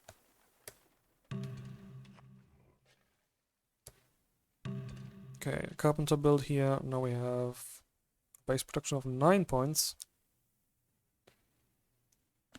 A library here would take 20 turns to build. That is not quite much. Can you focus a little bit on food? Get that extra pop sooner. Thank you.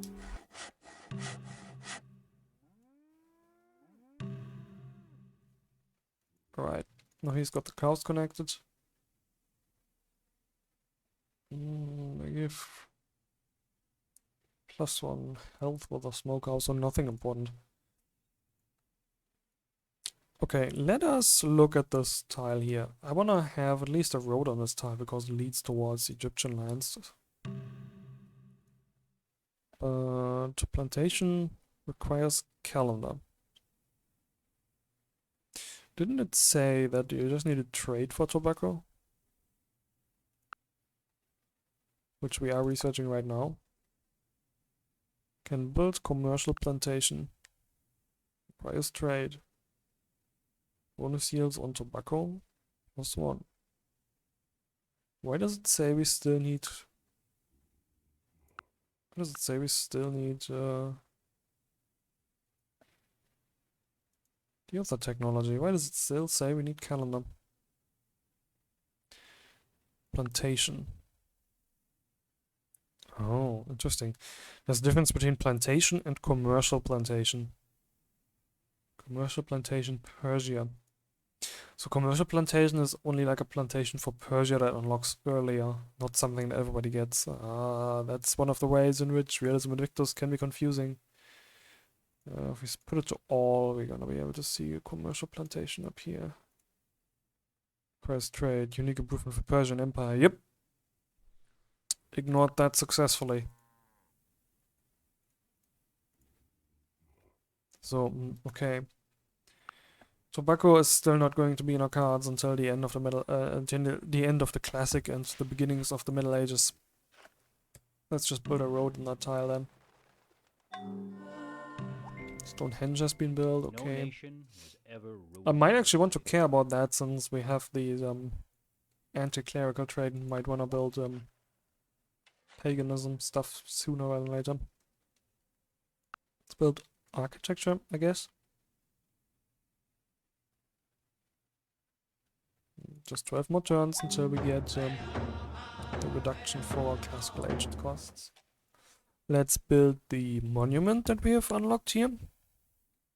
9 turns. I'm going to size 2, so we are farming 2 tiles now. Let's put the automatic limits on here. Okay. After that, you want the palisade and probably the carpenter. Probably the carpenter before the palisade because I'm greedy. And then the barracks, and then we can start spamming units here too. Sounds good, right? Sounds good to me.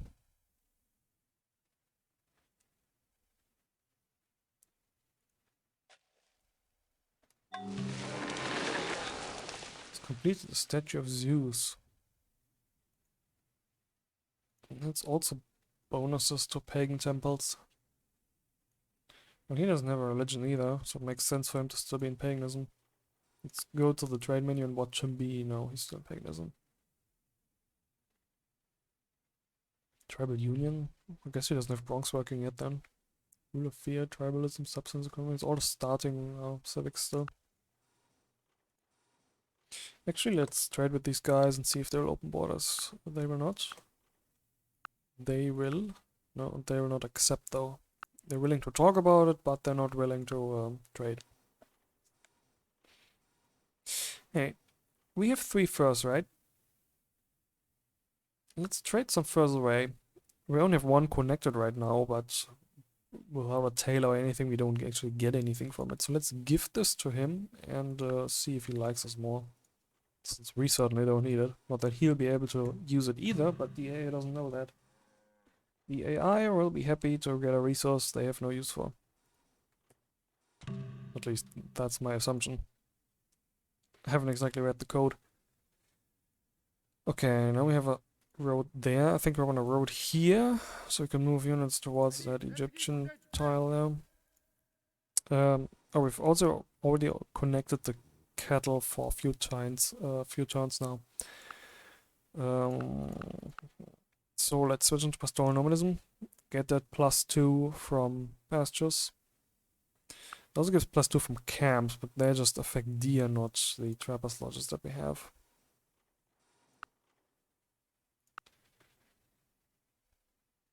Yeah. Time for a revolution. Down the government. Institute a nomadic lifestyle. Now we get 7 food from this cattle. This city is going to be very happy with that. Can work these savannas and other forests in the future. Coastal tile with 1 production and 2 commerce. Not the greatest tiles to work, but not much else can do with them right now. You're going to want that happiness from the barracks sooner than later too. Architecture has recorded the great ideas of the human Architecture. race. Okay. Not only every So another religious 7 symbol, turns still every until we human thought improve to the has a next page age. in that vast book. Don't really have anything in specific I want to get from the early classical texts here. I think these economical texts are nice if you need them. Code of laws. Court of Laws is yeah, the courthouse is cheaper for us because we are legislator. There's something we're going to want as soon as we start conquering. Doesn't mean we need to rush for it right now, but I guess we can unlock the prerequisites, which would be alphabet and philosophy. So let's go for philosophy. 7 turns, we can then start taking something else, like shipbuilding from the classical age.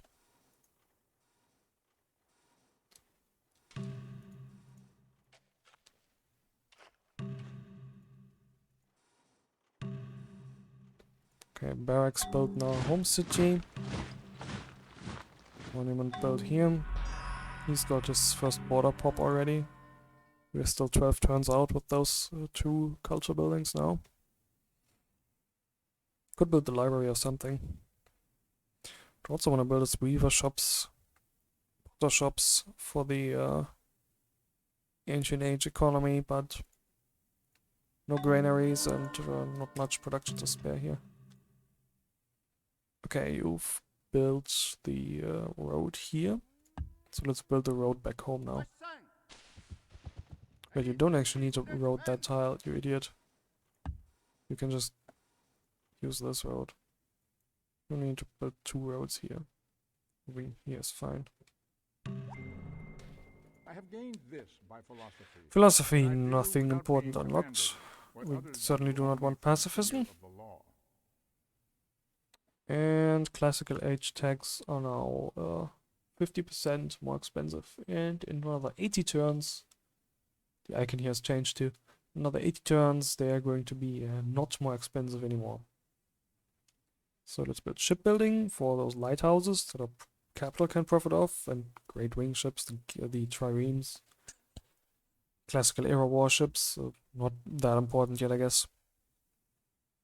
As soon as barbarian warships or pirate ships show up, we are going to want these, but that's usually happens after turn 200 or so, I believe. Just to defend the sea resources we have in our capital here. Going to want the future triremes. The largest civilizations in the world. Our immediate neighbors are the largest. And we are the smallest. That's not uncommon this early in the game. Okay. We've got the workboat built. We don't really need anything else. We certainly don't need a trade route. Sure, weaver shops are really nice. We could start production of a wonder, but what we really want is to start with a skirmisher or 2, because they take longer to build, and then we're going to switch to spamming short swords. And then we get the war train rolling. Okay, the workboat is going to improve next turn. This clam resource. You are going to build roads. Improve that military infrastructure of ours. So we can actually get these units here anytime soon. Taoism has been found in a distant land, okay.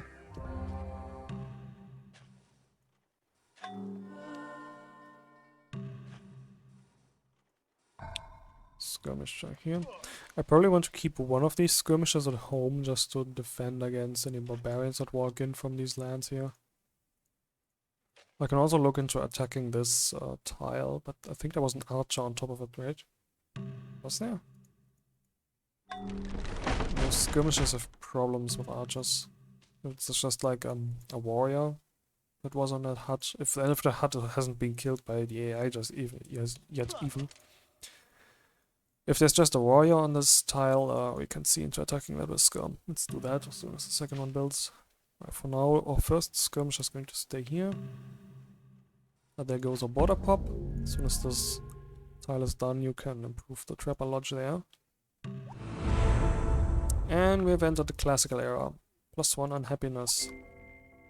Admire a small ship, but put your freight in a large one. For the larger the load, the greater will be the profit upon profit. What do we want to research next? Horseback riding, still nice, but, well, no horses.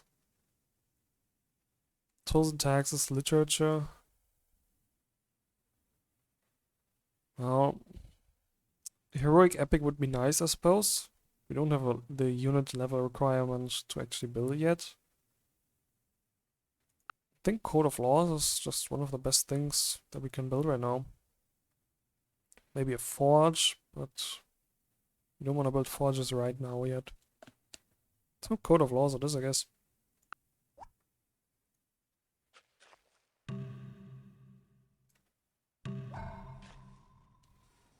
Alright. You even suggested we should build short swords, and I entirely agree with you, AI advisor. Other alternatives are not going to be very important. We can build the trireme right now. They're pretty expensive. They are much better if you have bronze as well, which we don't, because that is still the 4th ring of the city, which we're not going to get anytime soon. 29 turns until we unlock the 3rd ring of culture here. So, 2, 3, 4, 5 short swords. Let's have you walk over here like we discussed just now. Sure. Take that route. The road has been built.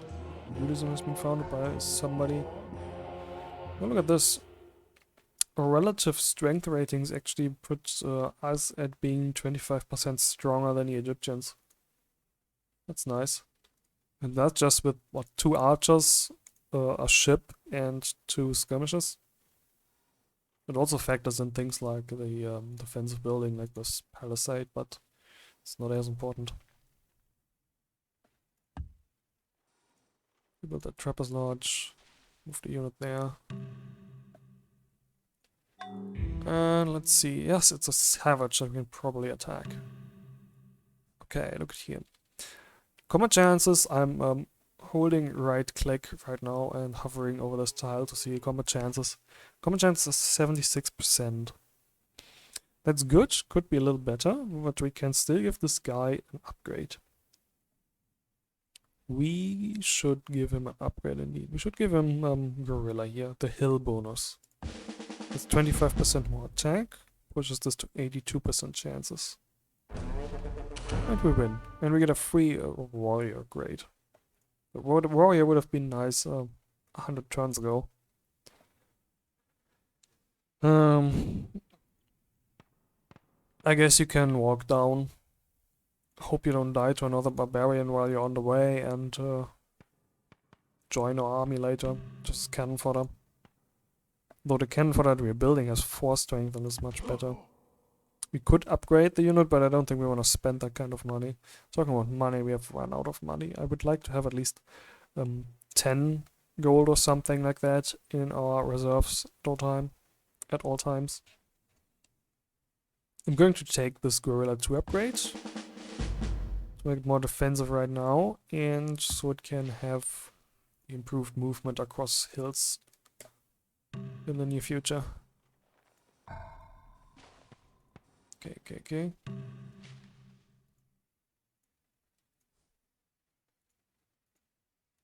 How about we idle you here in our territory then? Then you can respond to any barbarians that try to walk in from above.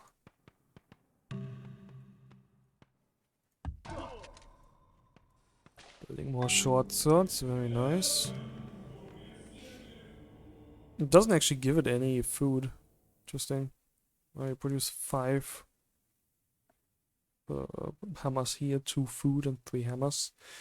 Produce 4 hammers here, but also 3 commas. We take down this prioritization.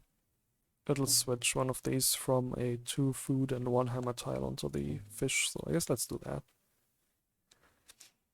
Even if attack rate is lower now than it was, where we still had the substance bonus for the commas here and 100% attack rate. Okay, use sentry there. Anybody that wants to plunder our improved fur tiles is going to have to go through you first. We have Tech Code of Laws, which puts us to the difficult choice of what should we research now yet again. I'm planning actually city squares. Civil services, I don't think very important for us right now. I like civil service as a civic. I've seen many people say that civil service is not that great, and I mean, I can understand their reasoning, but I still like civil service. Just a plus 10% production is pretty nice, but I don't think we need that right now. So, is there anything else we can get? Can we get like tailors or something? Tailors are here in dynasticism, that's still a bit away. Maybe the next best thing we should do is get the forge, then get mining. I don't like researching mining if I don't want slavery, especially if I'm not running mines. Because it gives you this a little bit of epidemics chance, but so does metal casting. I think we should aim for ironworking next as the next big military tech. This gives us the 4 strength bowman and reveals as iron. Also gives bonus to farms, but again, we're pastoral nomadism. We don't use farms. So let's aim there. We have built a barracks here too, so we can build recon units and normal melee units and have those get more XP as well. What I want is a few battering rams, though we don't actually need the barracks for that, but let's build 2 battering rams. And then you too can start spamming these short swords. In fact, you know what? If you hold Alt and then click on one of these units, they start building with one of these stars in front of the name, which means they just repeat building. So if you hold Alt, you'll infinitely build these, which means you don't need to refill the queue all the time. Okay, here's this useless warrior. Probably going to cost us more money than it's worth, this warrior. Well, we still have free support for them, but supply is going to cost. Upgrading it would cost more money than I'd be willing to spend. 36 to make it a 3 strength militia. There will be 2 turns of research. No, that's not going to happen. Just stay there. Right. Battering ram. More short swords. Oh, floods have washed out routes near Ulaanbaatar. So if we had a little more money, we could have prevented that, but I guess the worker can go there. Means we're going to take a little longer going here. Not that critical yet, where we haven't declared war and need the reinforcements to be there ASAP.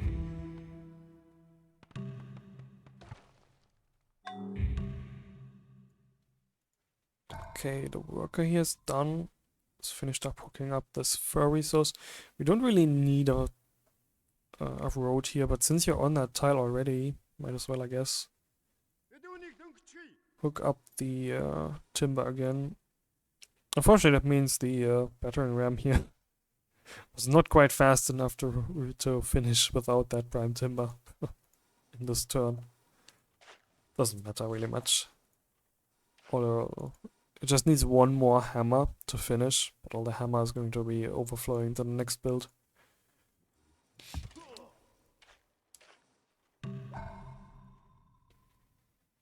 Overflow from the previous build, 9 hammers.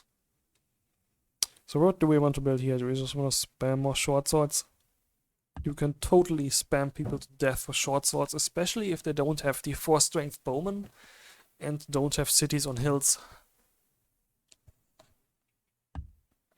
So let's do it. Let's just spam the fuck out of these short swords, smash them against the Egyptian city here, raise that, and then take the capital, and then probably raise this city. Let's see if they have anything else founded yet. Oh yeah, they found something there. Like what?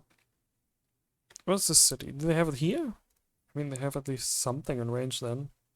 But otherwise, it's terrible terrain. Flatlands, tundra, and desert, and copious amounts of it.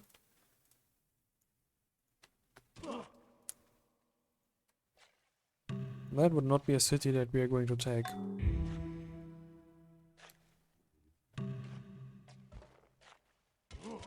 Right, our army here is growing quite nicely.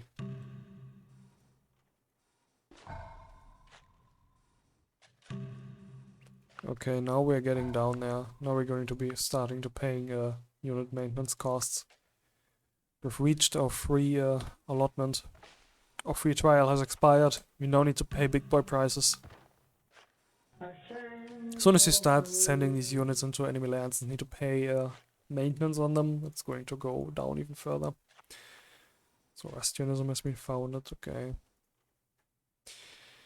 Actually, one thing we want to do is... Okay, cancel that, just finish building this one.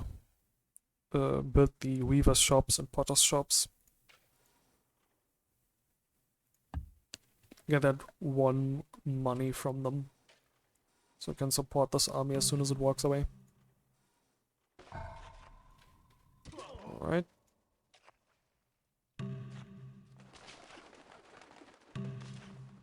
Oh, we got a third border pop here. Very nice.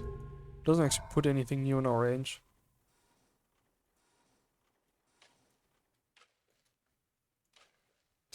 Okay, this one is the last unit that needs to go into this army. I guess this one is going to be a little late, but we can use reinforcements. So let us just move part of his units out. Sure, you were there.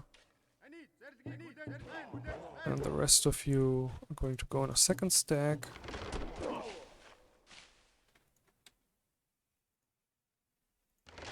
You have a stack of 6 units, a stack of 7 units. And then 2 turns we walk them in. That take the sword shall perish by the sword. So there's a river around this city, which means we're probably going to want to station our armies on these 2 tiles. Okay.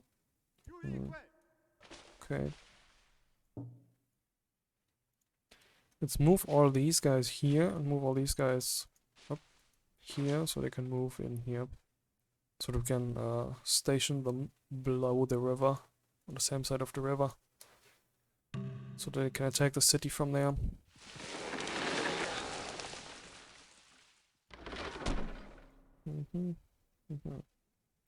Okay, actually you don't need to go to sleep, you need to move in now. You are all ready. You alt click the name on somebody in a scoreboard, you get this shortcut to declaring war. Alright. Look at that, a single archer in the city. It has 15% defense from just culture. But I do not believe that this city is going to withstand our onslaught. So we found another city down here. Okay, move them in position. Probably don't need it. Could have maybe attacked across the river. Might have cost us a unit or not. Let's not waste our units though if we don't have to. Okay, our money situation is worsening because right now we're paying unit supply as well. 6 unit supply.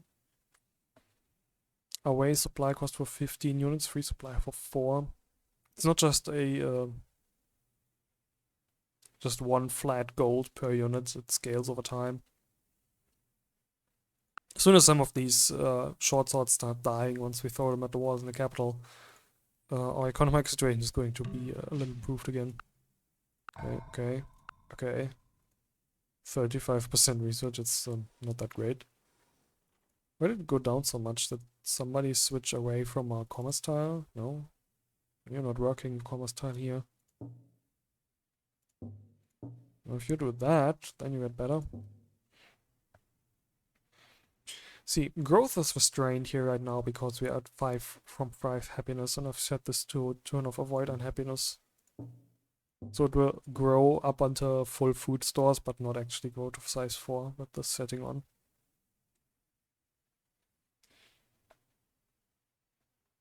Oh, very well. What do we want to build the city after the weaver's shop? Maybe forge, maybe improve these coastal tiles a little bit. There's this island on the coast that might be nice to have at least a fishing dock on. Maybe we'll need more reinforcements after we've taken the city and approach the walls of some other Egyptian city. So let's decide it then. For now, it is time to, let's remove that marker, attack this city. He's not managed to move anything else in. Let's attack the defenses with both our battering rams. Let's suicide this... Oh, warrior first. Man, suiciding this warrior has... It would not even necessarily hurt this archer. That's just how bad this warrior is, even this early in the game still. We're not even at turn 200 and this warrior is already useless. This short sword has at least a 15% odds chance to win. And if we give him City Raider, like you should, it goes up to 20%. He still dies, but the archer there now has 1.9 out of 3 health. Okay, let's throw in this warrior. More to get rid of him than to win. Get some of that cash back. And, okay, the third unit then definitely takes us. We've learned some of the secrets of priesthood. Very nice. Is there anything in the city? Yes, a granary. We can cease existing. And we've also gotten a fat stack of cash from that, so let's put the research rate up to maximum again. Okay, he's got another city down here. I don't know what territory looks like here, so should check that. Then we can walk our armies down and take this city. Maybe we'll walk it around once to see what the territory is like. To see if we want to take that city or raise it. But we know that his capital is good, so let's just go and take that. Move there. If he has a horse or a skirmisher, he could walk into this damaged unit here. So let's cover that with some undamaged units. Pause, okay. You're going to need a little bit of time to heal up, so let's give you City Raider 1, and you only need 3 turns to heal. And move these units towards the Egyptian capital.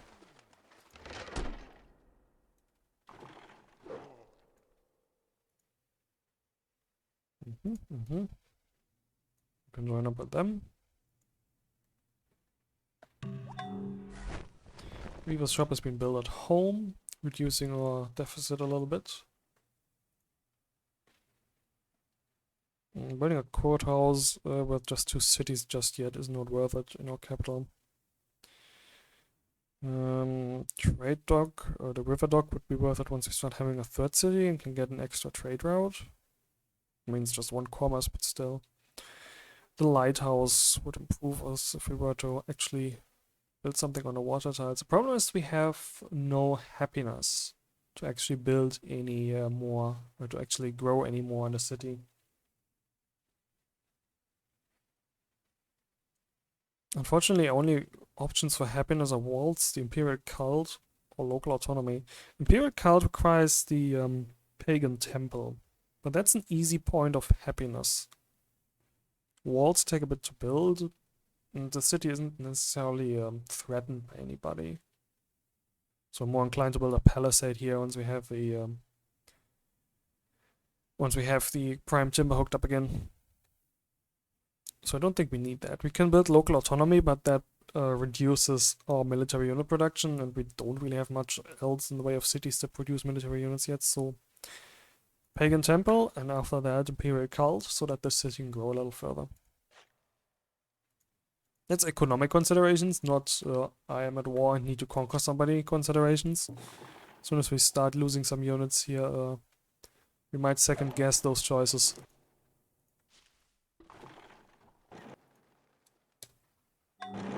Okay, chariots.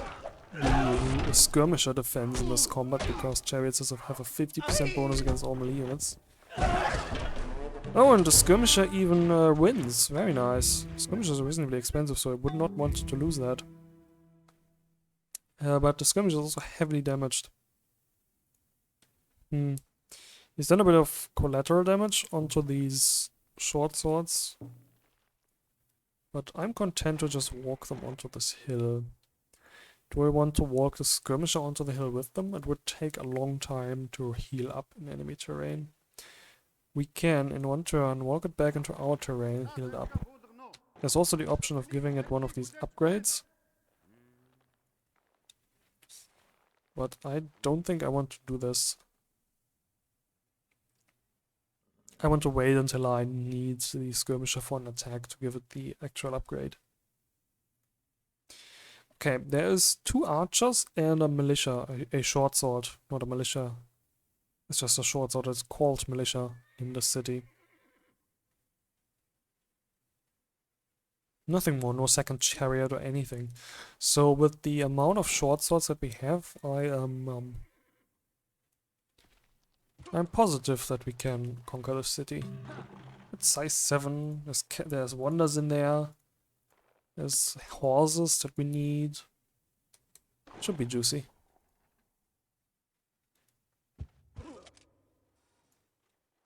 Okay, we've hooked up the prime timber again. We can't do anything with those. I guess you can go and roast the other fertiles.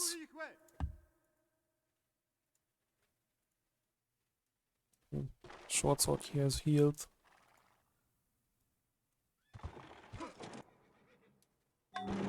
Oh, must have built another one, or had it come over from the other city. But that's probably one short sword down. Yep, that's one short sword down. Oh, he has even more chariots. He did not have them in his capital. He must have had them further out in the other city. But there's those losses I was talking about. Interesting. We are the most powerful nation in the world. And our opponent here is number 4. I'm not surprised that we are the most powerful with all these short swords. Even if we just lost 2. Okay, very nice is that both of them are here in the field. Which means we can just clean them up. Just move a few units in there and make them be dead. Very good. Everything else in. Cover them. Okay, one of these short swords actually took a lot of damage being cleaning up one of these chariots. But those 2 chariots will not threaten us again. They will not heal up in 2 turns and then murder another 2 short swords.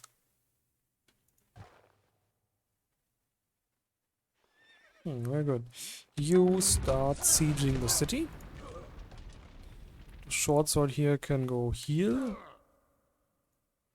No, the other guys still more or less on the way. No attacks this turn. You move in here. You move in there. You should... you have 6 experience, so you can take 2 promotions. You should take 2 promotions. City Raider, because we're in a Raider city. And then you don't need quite as much time to heal. You start sieging those defenses. You can wait until they're down. Anything here? No, nothing new, nothing threatening us in the way of barbs or anything. Oh, I say that, not a barb spawning. Okay, you move there to clean up that barb. Oh, the Hungarian has also declared war on the Egyptian. He's probably smelling his weakness or something now after we've killed a few cities. Killed a few units and taken a city.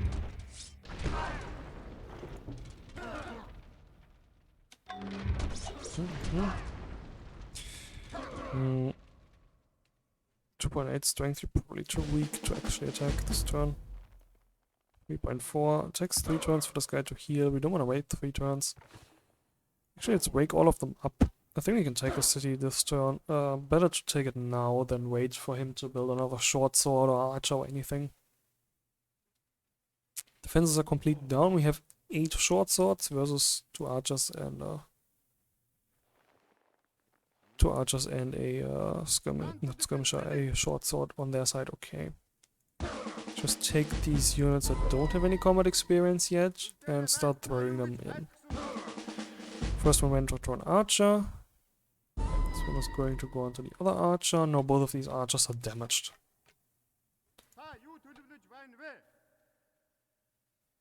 With which unit would it attack here? It would attack with a short sword. It has one city raider, this one. Since this one has already won a fight once and has 4 experience, let's not attack with that. Let's attack with one of the ones that are not experienced. That damaged the short sword. Very nice. Now we can try and attack with this unit. 71 attack chance. Oh, slightly more experienced units also died. And this guy has a city there. Yep. In which he got a great general. Okay. Let's attack, and these should hopefully all be victories now. Yes. We learned some more secrets of priesthood. And we've gotten his capital. He has a pagan temple, a smokehouse, and the statue of Zeus, which is a free pagan temple in every city. I guess that means we don't need to finish building the pagan temple in our capital. I was hoping there was going to be a little more left over in the city. Alright, there is a deer, there's a horse, there is spices, which are not going to be important yet. It's also on a river, so I think we're going to stay with this positioning of the city. There's a clay improvement. And who knows what kind of undiscovered strategic resources might have still been placed in this capital area. Okay, now we have a statue of Zeus, which means we do not need to finish this. If I had thought a little harder, I noticed that they had built the statue of Zeus. Then I could have probably saved myself building that. Okay, build the Imperial Cult. You don't need that anymore. Of course, we already have it. That's apparently not automatically removed from the list. Would have probably done it next turn. Now the courthouse is up from 0.28 gold to 0.4 gold savings in the capital. It's going to be more here already. Let's say it was 0.8. As soon as we start conquering 1 or 2 more cities or founding 1 or 2 more, then those courthouses are going to start paying off once we actually start building them. You can also build an Imperial Cult. Yes, cheap happiness. Give me that cheap happiness.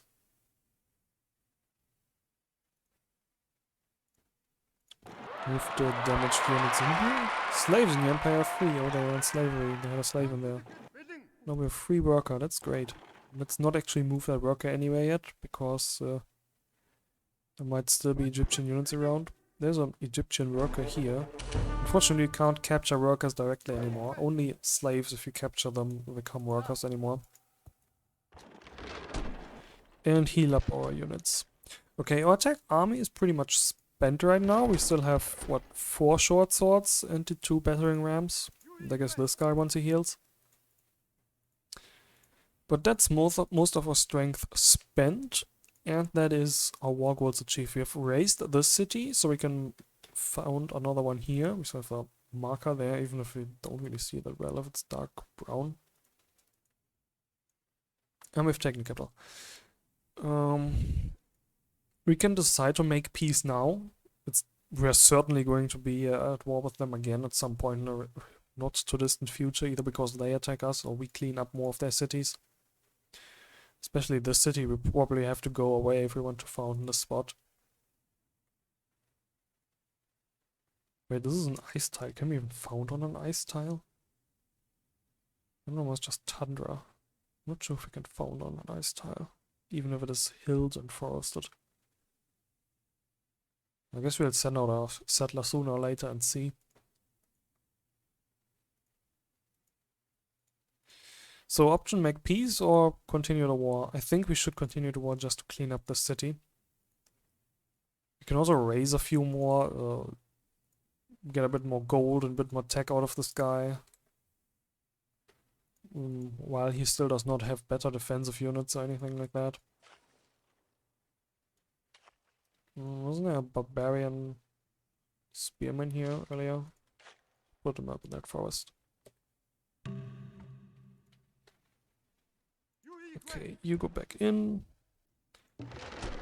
You take the second upgrade, so you are not that low on health. I know you can all heal in 2 turns. You're just going to stay there for now. Okay, the skirmisher can go there. You can... oh, it's actually not that great. Also a barbarian city here. Not that great a positioning. I would have preferred a city further one east. So at some point we're also going to raise that city, I guess. This skirmisher has 2 hill upgrades, so I'm not going to risk him on a 73% odds chance here. He has bonus to forest. Does not have a bonus to melee. I have an attack bonus versus melee, but I should not move to the forest and hope that I get the same chance, because my bonus does not work on defense. So let's move him back into our territory here and hope the spearman walks out into the plains. Okay, that's our army. All our units have city attack upgrades. That's not exactly great for leaving just a unit here in defense. So I'm inclined to just build more units for defense. Let's build a archer. You're going to build more units for us to continue prosecuting this war. Interestingly enough, we have 100% tech rate and we're not losing much in the way of money. What exactly are we getting the extra money from? Is it just these 2 weavers workshops that we have built? We're not losing any money? No, we're just paying 3 on city maintenance and getting 2 from these weaver shops. That's just all the economic considerations that are on our empire right now. Interesting.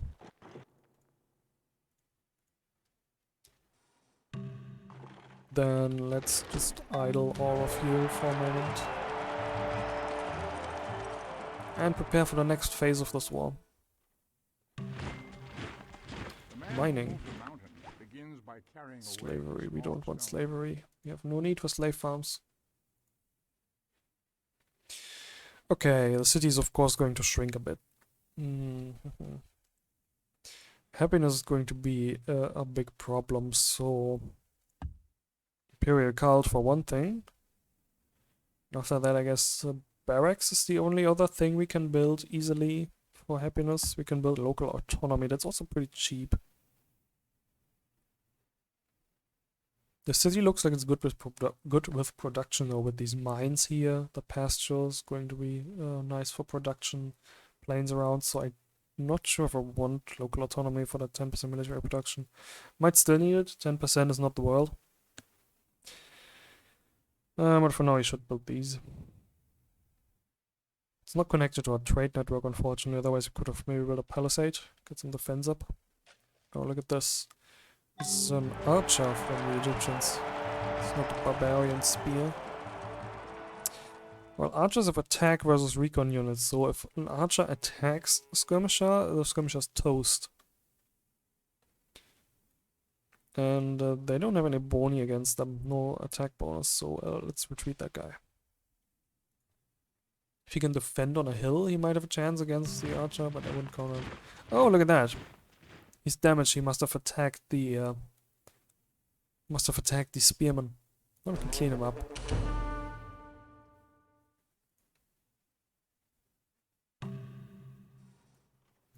Getting reinforcements built. Just go to the other city for now.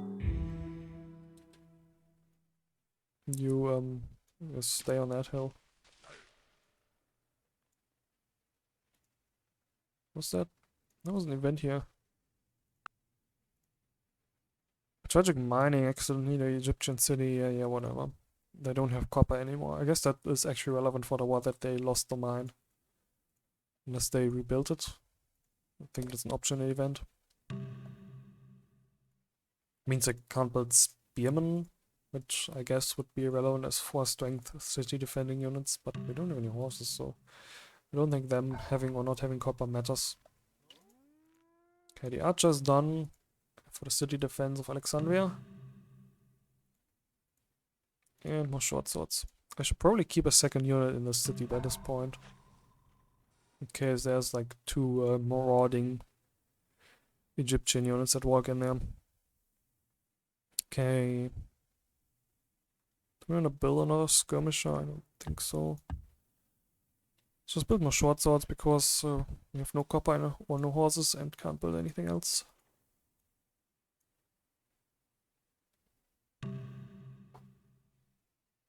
The Hungarians want my first. Haven't I gifted them the first at some point?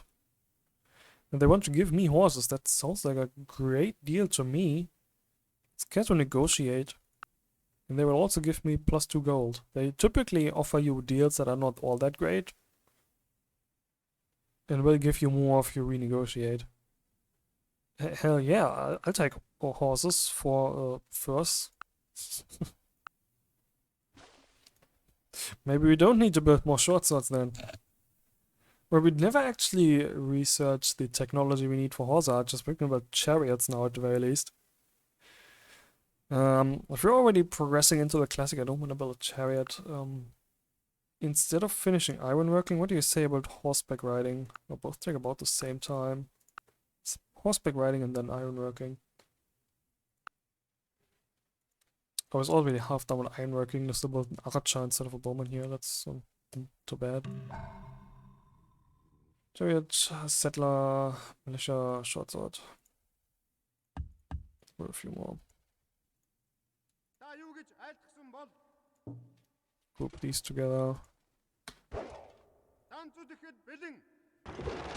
Alright, and the army can proceed towards that city, I guess.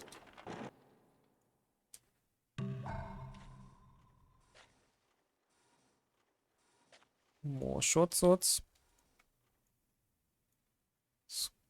Short sword moving towards the front. Okay. Let's move into the scrub because there's a slight defensive bonus. There's a single archer in this plains desert city.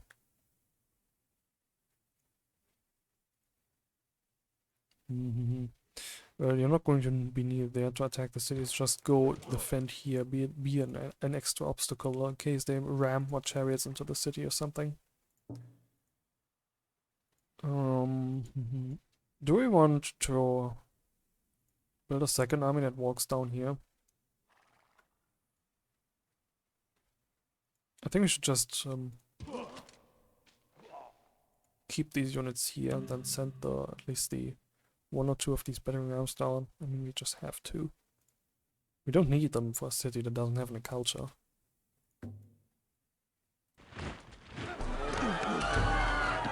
More of the Secrets of Priesthood and actually get attacked this time. It is probably... Oh wait, this is... Yeah, this is just we unlock pacifism, it's giving us the option here. Let's examine the city. There's a granary in there. Great. Go away. Cease existing.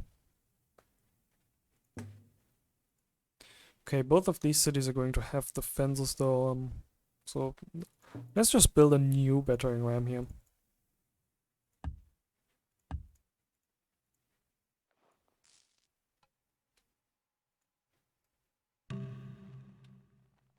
Okay, you are going to need to go back to the city and defend.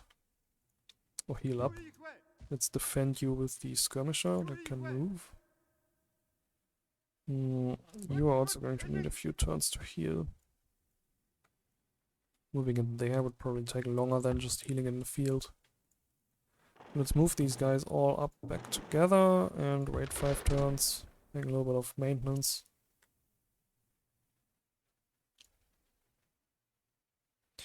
Alright. Our worker here is out of a job. He doesn't know what to do with himself.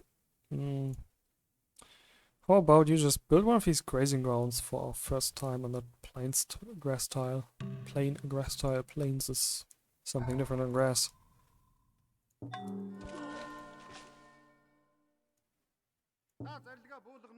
Probably walk back into the city. Okay, you go there. You go there. I'll finish healing up.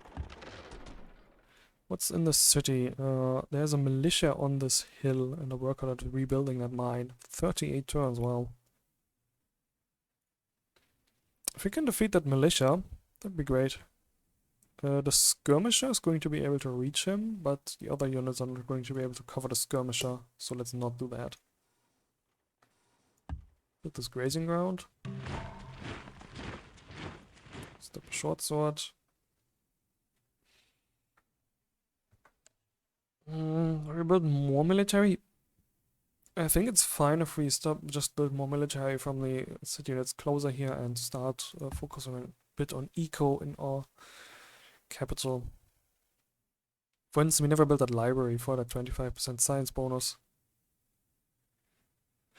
We could use that river dock. River dock is relatively expensive. 14 turns is still something at this point in the game. Could use smokehouses just to get the epidemics chances a little lower. Because the idea of building a palisade. I mean, ultimately, the defense from culture is bigger than what the palisade gives you anyway. I'm not sure if they have a different bonus against horses. No, that's just from walls. So even if the defense of a city gets completely removed, if you have walls in the city, just as the building, the horses get a bit. They get a defensive modifier to counts against them. So if you attack a city with a city that has been completely bombarded down, horses will still be weaker at attacking it. I believe that's what this means. Or maybe if you completely bombard it down, that will not be a thing anymore. I'm not sure.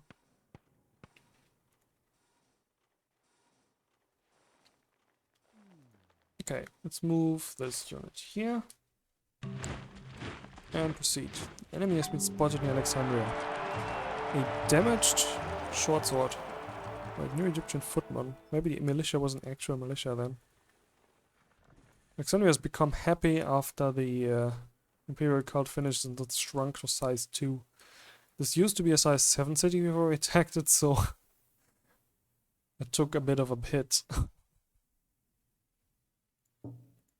Turn on these limiters and let it build that barracks. I think afterwards we're gonna build a warehouse, so it isn't quite as terrible. And probably something like a storyteller circle, weaver's shop to get some culture and money.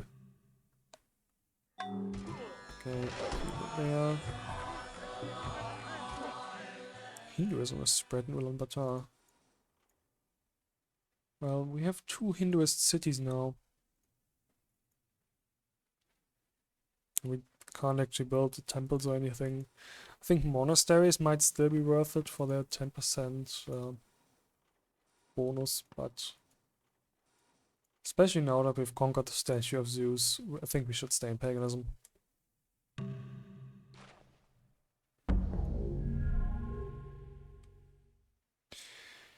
Right. You're all ready, so let us move you here. You are all ready, so you can go move there. The damaged militia has retreated. Oh, a short sword. There's a short sword, right? Oh, this looks like a short sword. It's attacking the skirmisher. Yeah, and wins. New killed Egyptian New Kingdom footman. Okay, the skirmisher is damaged yet again. Let us not move this in just yet. Okay, what do we have here? New Kingdom militia, Old Kingdom militia. I guess Old Kingdom militia is actual militia, and New Kingdom militia is what? Because they still have separate footmen at 4 strength.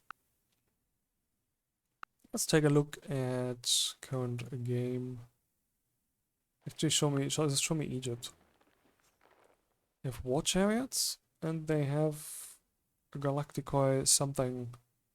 That's a 6 strength national unit, so it's not one of their national units. Let's go through their units here. They have Old Kingdom militia, 3 strength, replaces militia.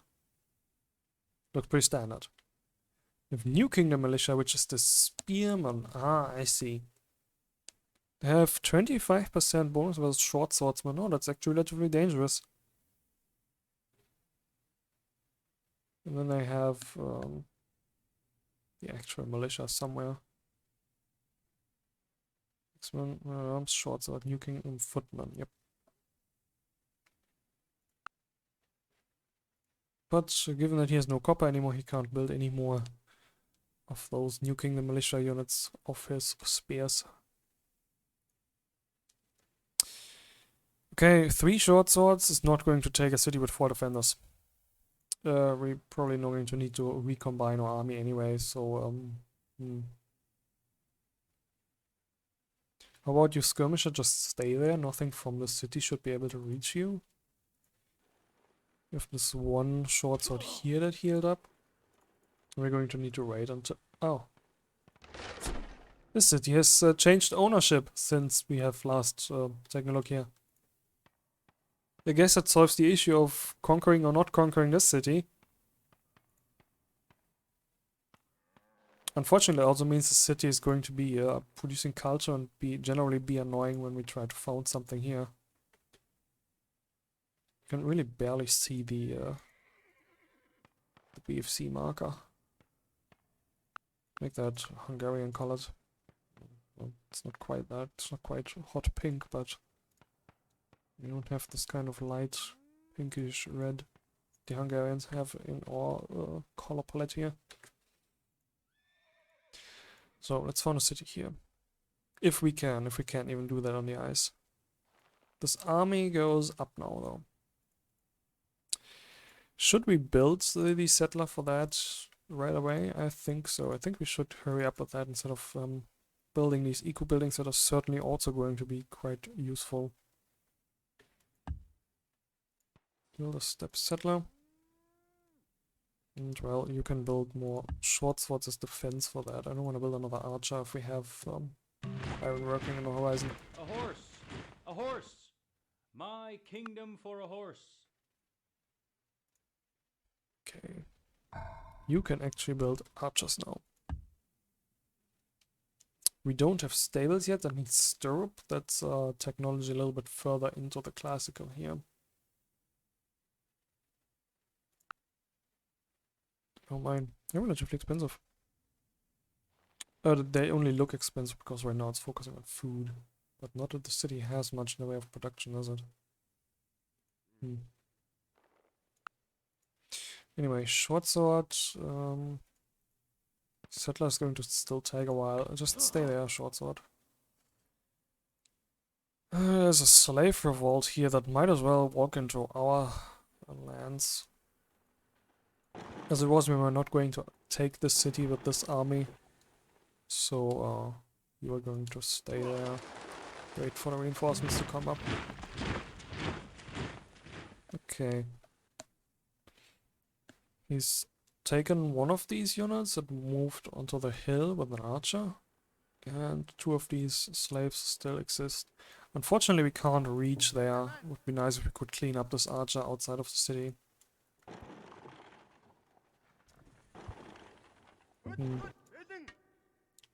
Since this tile was not roaded, we're not going to be able to reach anything here with even this damaged skirmisher.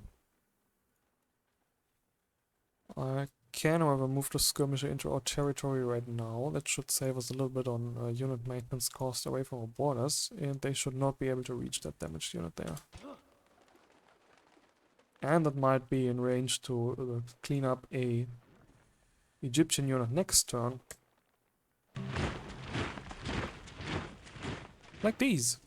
2 New Kingdom footmen, 2 actual militias. Oh, look at this. It has 100% odds against the more damaged one of these.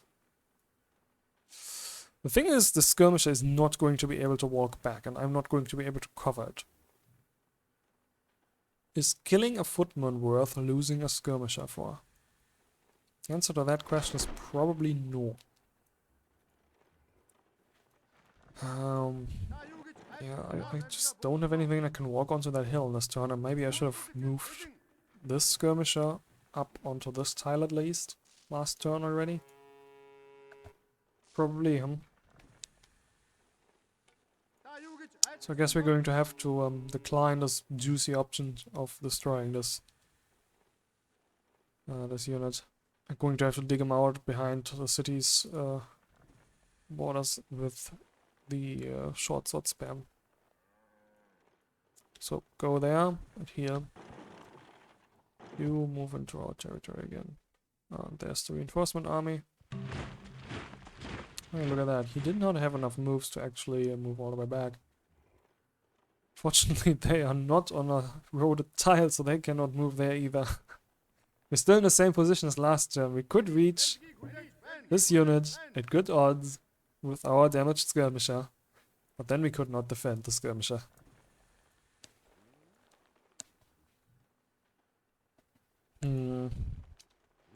Well, I still don't want to lose that one skirmisher. I don't know if he has anything else in the city that he would want to attack out of. I'm guessing he has 3 units in there and he moved 2 units out. One of which was going to be damaged inside. There was probably going to be one more undamaged unit in the city that he could move out and clean up the skirmisher with.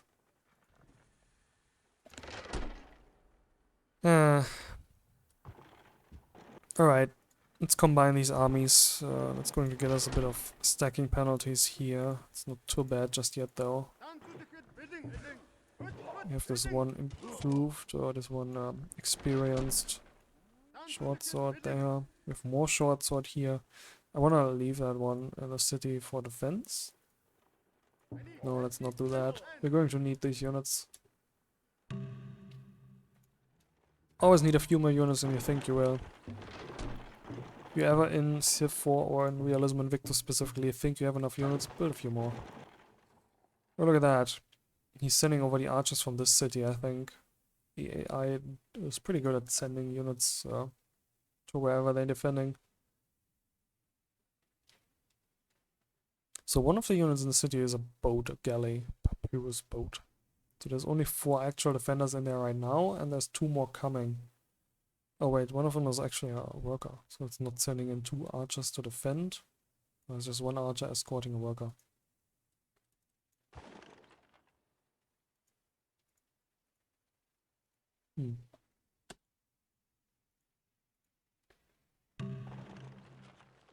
Aha, but the archer has still gone into the city anyway. So 3 archers, 4 archers, and a slightly damaged militia.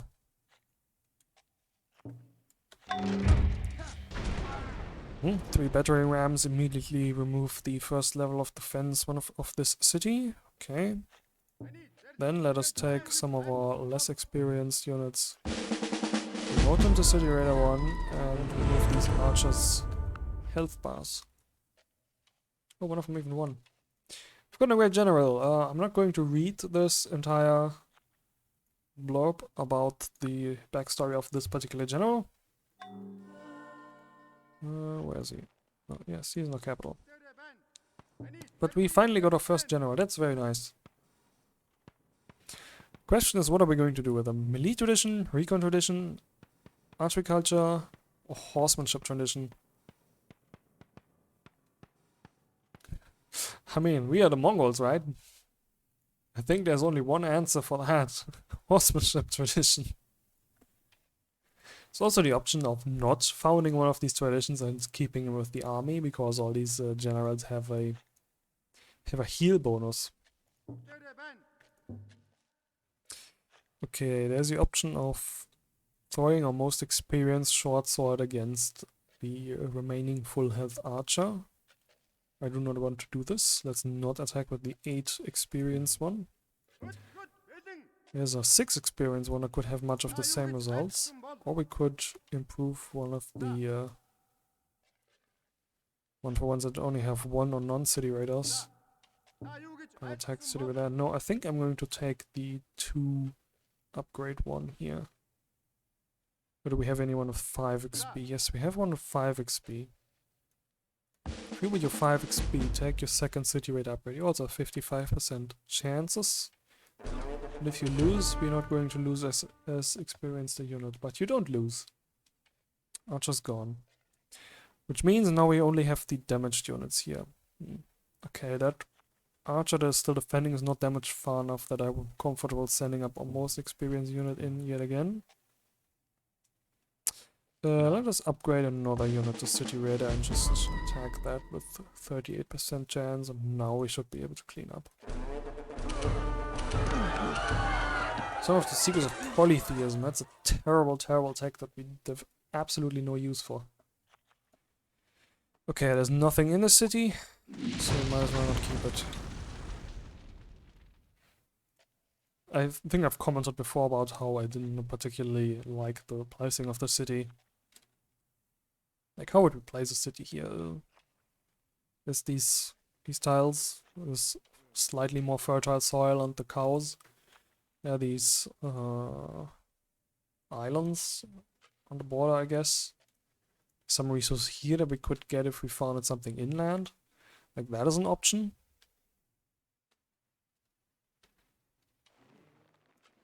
These hills here, they have near no value. So this position, I don't think so. Maybe something like here, yeah. Let's make that in the nearly invisible dark brown again. Something else would be an option. Founding on the cow would get you both of these islands, but it would be an inland position again. But working prime timber is not that important. It'll get you more tundra. I think something like this, or this. This would get you a coastal tile still. Can build more boats out of here. Can benefit from that island. This would get you the ability to farm the salt and this wood tile. To use them and put some farms here. At some point in the distant future when we actually have irrigation. Talk about irrigation, there's no rivers here, so we'd have to irrigate all the way from the capital, but there's enough flatlines and that would be possible in the early Middle Ages. So yeah, this or this spot would be something we'd settle there. Not that I'm particularly looking to settle here right now. I want to settle here, then we have a contiguous empire between Alexandria and our own capital. And with that I think we're good. We might want to look into taking this city though. It has this copper and it has the... Actually, we're going to develop ironworking in 7 turns. Let's re-evaluate if we want the copper from the city at that point. Because if we find copper somewhere nearby,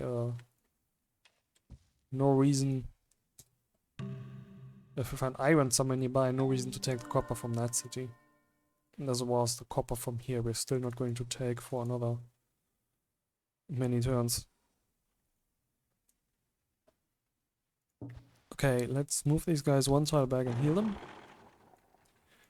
All the rest here is undamaged. There's a leftover unit. Might have been a starting a worker or something. No, skirmish them cleaned up. You guys can start threatening that city. Still enough army here to take that, I guess. I hope. Yep, didn't mean to actually move that guy there, but the grazing ground is done. Very hard to see, just as like a little yurt tent and whatever structure this is.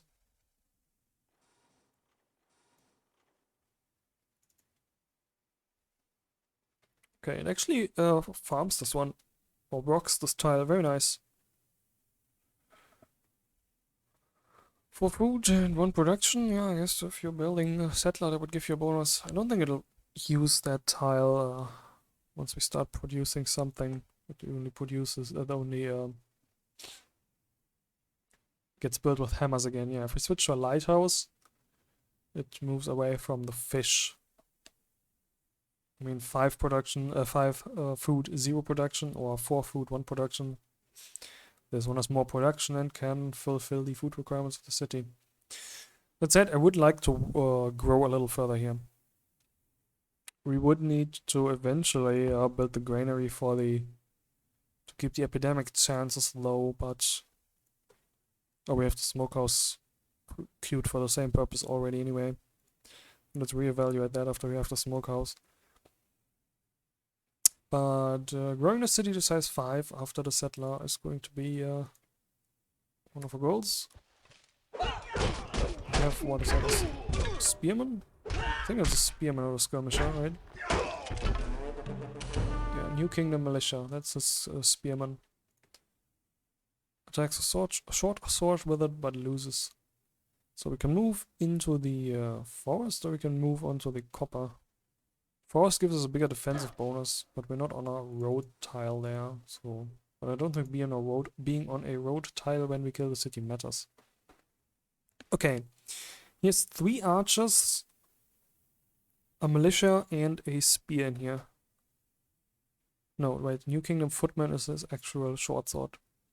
But still, 5 units in the city, that's pretty well defended.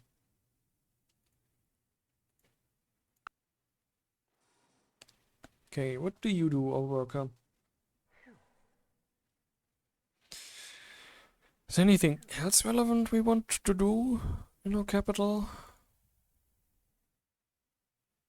It's like a flatlands forest tile near our capital. We could chop that, build our grazing ground there. We also have a chance of popping horse resources, but I think it's pretty low.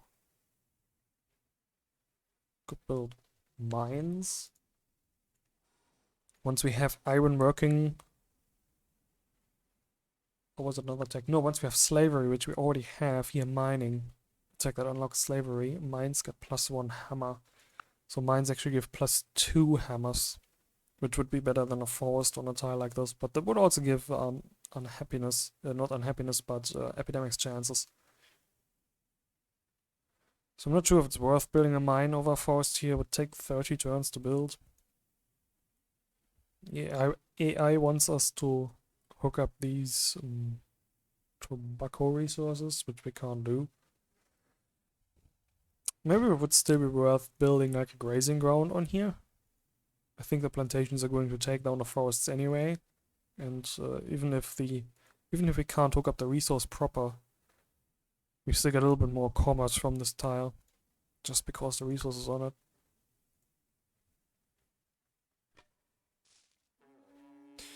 Alright, you are going to be used there. They don't have any fast units, so you can move beyond the city without being threatened of being attacked across here or something.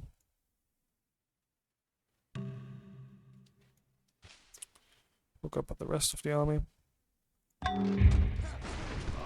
Start bombarding the city defenses. Pastures destroyed.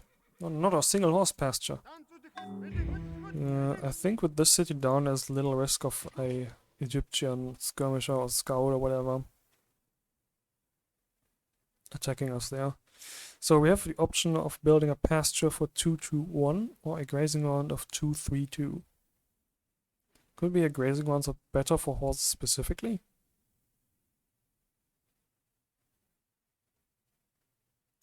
Because we had the option of building a grazing ground or pasture for the cattle, and we decided on the pasture because they were equal in total production. So shifting it a little bit around. Let us look. Not camp. Grazing ground. Horses. 2 production, 2 commerce bonus yields. Pasture gives 2 production, 1 commerce.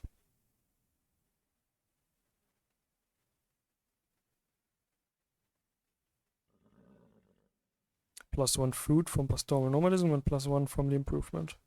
+2 food from pastoral nomadism and none from the improvement. So the food production is equal. And the grazing ground gives 1 from pastoral nomadism and 1 extra commerce just from the improvement. Okay. I guess that means grazing grounds are just better than pastures for horses. Talking about grazing grounds, if we remove this tile, we get +2 food here, which would turn this to a 4-1-2 tile. Sounds pretty good. Let us move the rest of our units there. So we have 5 short swords. He still has 5 units here. He's built a battering ram, I guess that counts as a 6th defending unit. No. Let's wait until the reinforcements are there. Okay, we've constructed a warehouse. So the city can actually start building things again. Can also grow to size 3 because we finished the barracks earlier and it's doing that very good. What else do we want? It's still not connected to a trade network, so Palisade is not in the cards. I mean, it is in the cards, it takes 5 turns, would just take even less if we had prime timber hooked up to the city. I think a storyteller circle for the research bonus and the culture. If we go with culture, we should probably also build a monument. I like building monuments instead of waiting for these city squares because they only cost 1/3 of the hammers to build, and the city squares only give you a little bit more great people points. So if you're just in it for the culture, the monument is a much better building than the city square.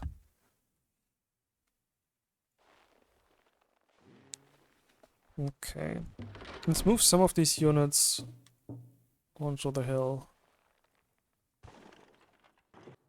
so that they don't get as much stacking penalties. Our shipmasters have devised a way to reinforce the hulls of our triremes. This will help with both ramming and being rammed. Existing ships can be refitted. Every tower ship or great wing ship is promoted to Combat 1. I think those are the triremes and these war galleys from the Middle Ages. Not that we actually have any triremes yet. Yeah, great wing ship is our trireme. And that upgrades to our war galley in the Middle Ages, the tower ship. The interesting thing to know would be if that also affects newly built ones.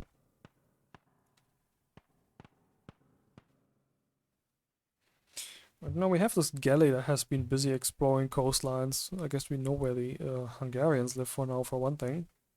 There's a little continent here that is unclaimed as of yet. Unfortunately, a little far away from us.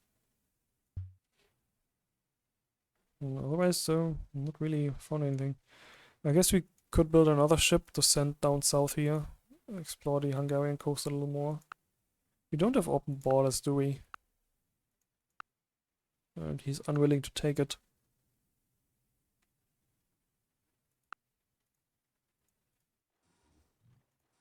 So even if we send a boat down here, it might get stopped on the coast by culture pretty quickly. Alright, let's send these guys in, and next turn we shall be able to attack Aswan. All the units in there, I'm not entirely sure we can win this. Alright, ironworking. We have discovered iron, and we can build composite bowmen, 4 strength defensive units. Very important military tech. Should we just pick up polytheism in 5 turns so we don't get that research from the city? No, I don't think so. Classical techs are at 0% more expensive, so I think we should just get something other like stirrups or armor crafting once we have iron. Politics is an option. Get a tax office up.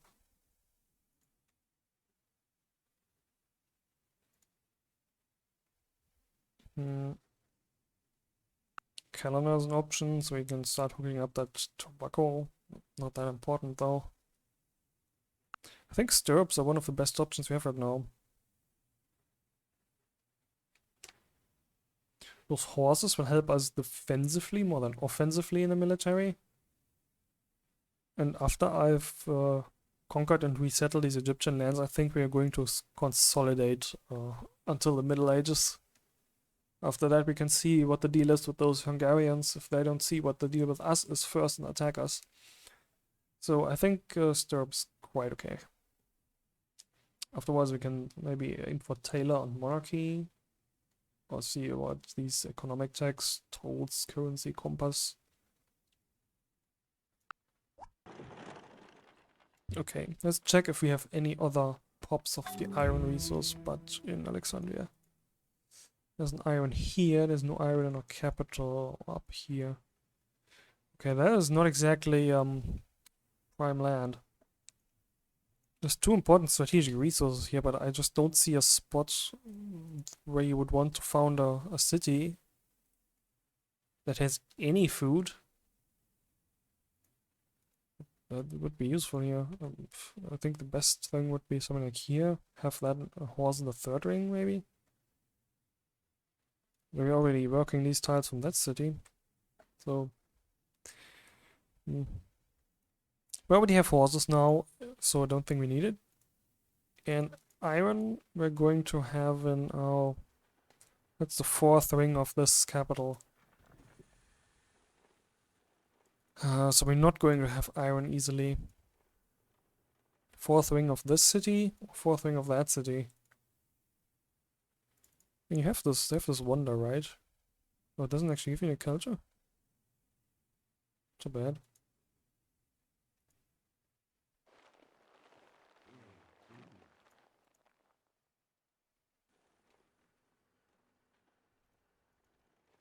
Yeah, so getting iron is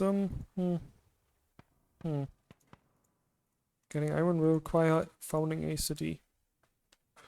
Like, again, this one. Or maybe something like this spot here. That would have the iron in the third ring. No. Maybe here on the fertile soil. No, I'm not really happy with that.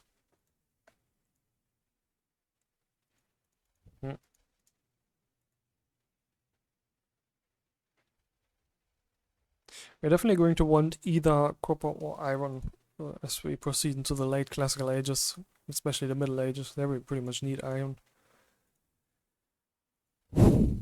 So I guess taking this city is a good option just for the copper right now.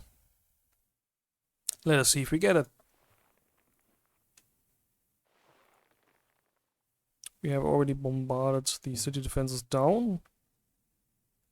I'm just going to give you full-on upgrades for the city radar here. Attack with the least experience unit first. Get that first archer down a bit. I can't help but notice that his units have no promotions at all. That's pretty beneficial to us. Oh, one of you is still healing a little bit. You have a 3.9 of 4. Or whatever. But 4.0 of 4 right now, which is still not entirely healed up, but pretty much as good as. One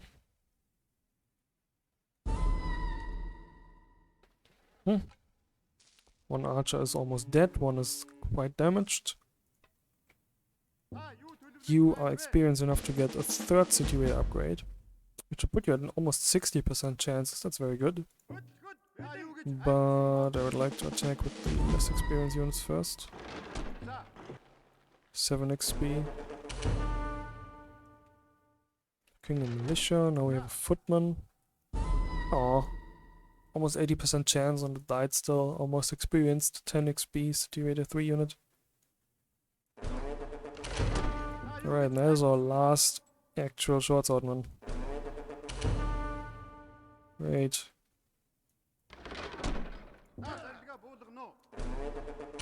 Okay, that allowed us to kill an archer, but no, we can't actually take the city.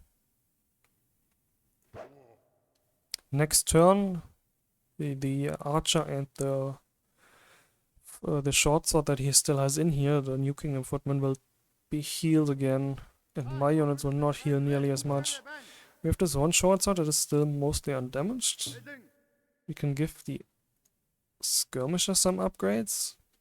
Let's see about that next turn. I mean, we can attack with the battering rams. Won't do much. It even dies. New Kingdom Footman. Yeah, the New Kingdom Footman is down to 1 strength though, at least. Battering ram was battering ram. Okay, so the New Kingdom Footman was neutered by the sacrifice of one of our battering rams. That's a trade I'm willing to make because battering rams are really cheap. And we started our first horse archer. Very nice. let's build more of them. Starts with flanking 1. It's just something they do. Starts with flanking 1, it says. Yep. Ignores terrain movement costs. They can move a lot of places. They don't give a shit about forests. They don't give a shit about hills. They kill. That's all they do. Let us just place them around our territory defensively. In case Barbs attack us or the Hungarians show up on our borders somewhere.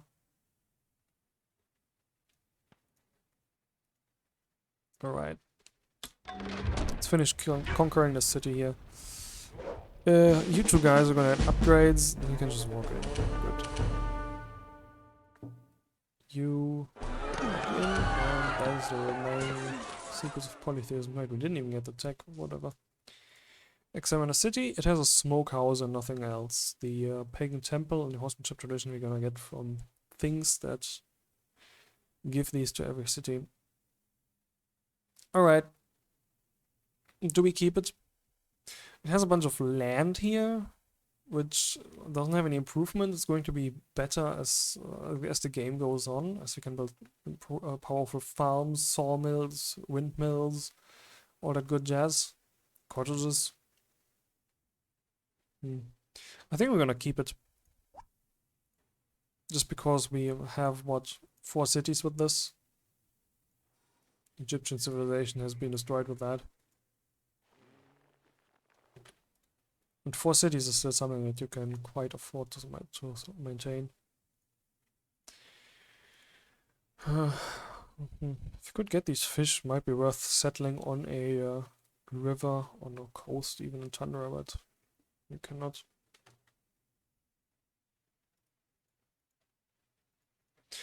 Well, we do have a lot of land here, but a lot of this northern land is pretty bad. I'm not really willing to settle much of anything here. There's one thing here that we might want to settle, that is this pasture. Especially where we're still in pastoral nomadism. That, and we want this iron. Now we have these cities working these tiles. Could plant a city right here in the middle between them. Like on this desert tile that isn't going to be productive anyway. And work these 2 resources. More importantly, claim these 2 resources. Well, claim the iron anyway. Maybe I should have raised that city after all. And taken something like... No. Well, with this we could have worked the copper, the iron, and the pasture and have a bunch of land. As an option. Would have been an option if we had not already decided to keep this city.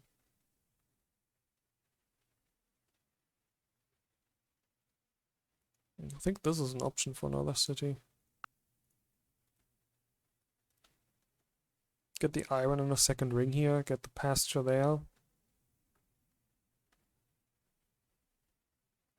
Guess the AI founded this city because it has this in its range and the pasture, but the spices already worked by capital. There's not much need to found here, and all these tundra and desert tiles are really terrible. Yeah, this map script does make for difficult choices for founding cities.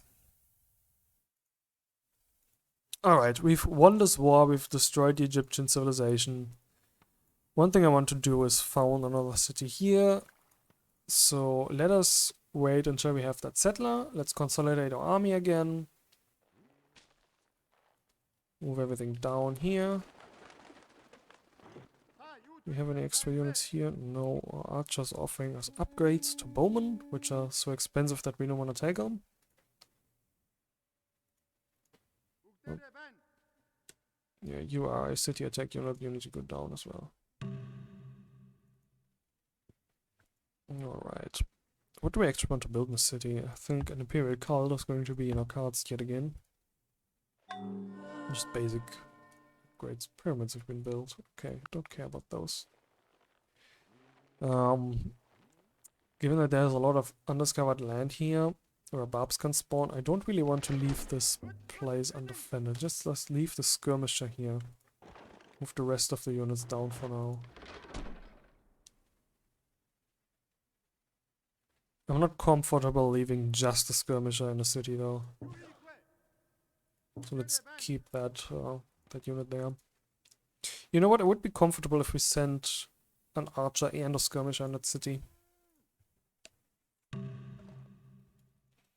So let's send those down too. You go there. You heal up for now.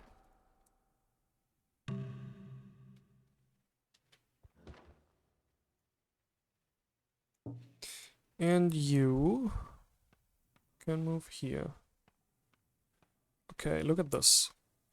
If I right click, hover over this tile, I get the option to build the city down there. If I go to this tile, I do not get the option to build the city, because this is an ice tile after all. So that city spot is not an option for us after all. Too bad. What are we going to do then? Are we going to take this spot that the AI suggests us, where the original city was from the Egyptians? Might as well have taken it. I think if this spot is not an option, and honestly the cattle is out of the picture anyway with the Hungarian city here now, I think we should settle either on this spot or on this spot here. Working the second silk is not very important, so I think we should found here. Just to be on the well, it's not a coast, it's a freshwater lake. Okay, it's not a coast, so you don't actually get an extra trade route from that, do you? I mean, these two rivers are placed kind of nicely for defensive purposes, but it's not as big a consideration if city is more or less sandwiched by your other terrain. So we have the option of settling here or there, basically.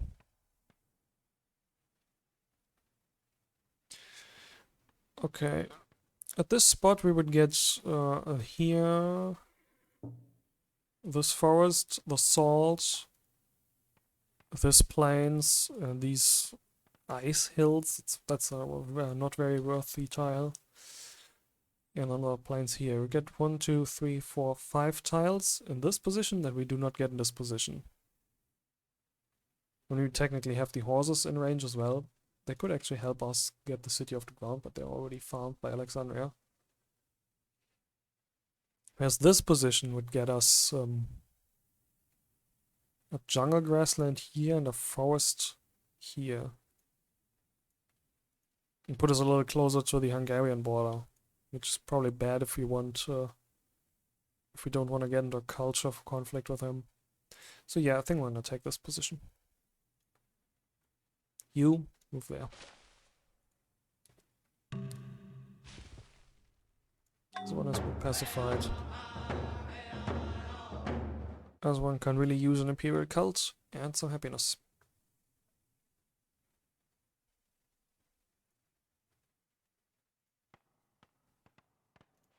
Alright, you stay there with the army until they heal.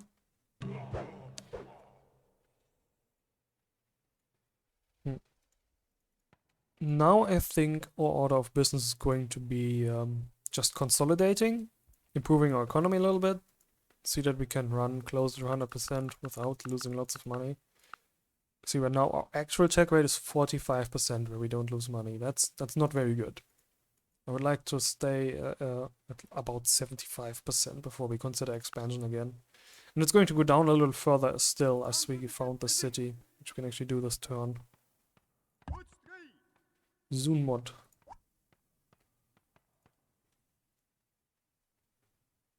Alright, what do we found here? Interesting. If you activate these, it switches to the farm and away from it. It's interesting that the corn farm gives you that much food even in pastoral nomadism. Just a very powerful tile, I guess. Growth restrained? Where's growth restrained? Oh, because we could get 2 unhappiness if we were to grow here.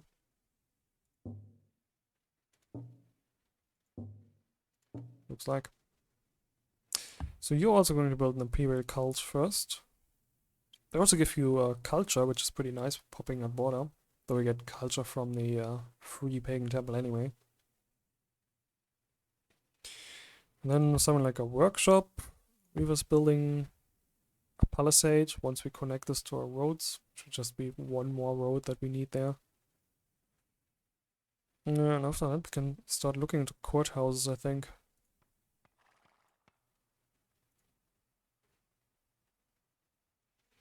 Alright, you are going to defend that city.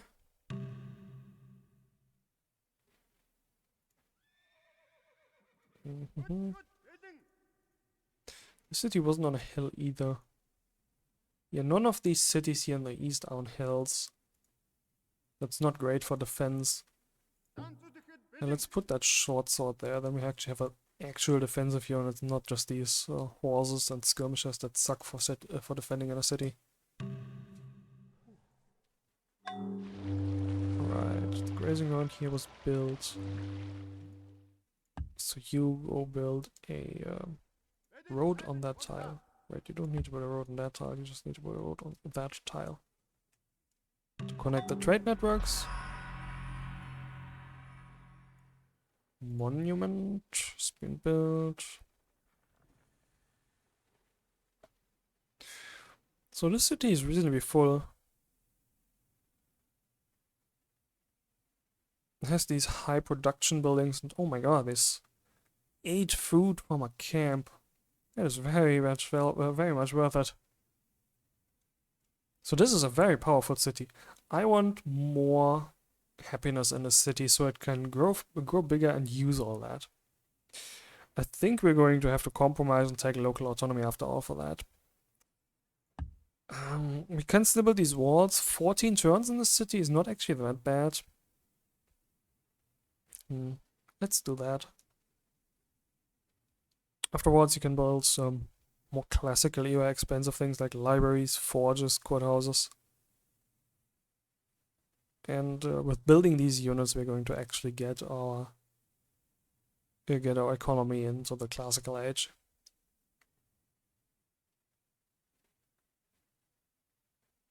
When we need for lighthouses or fishing docks, you only 3 coastal tiles suck.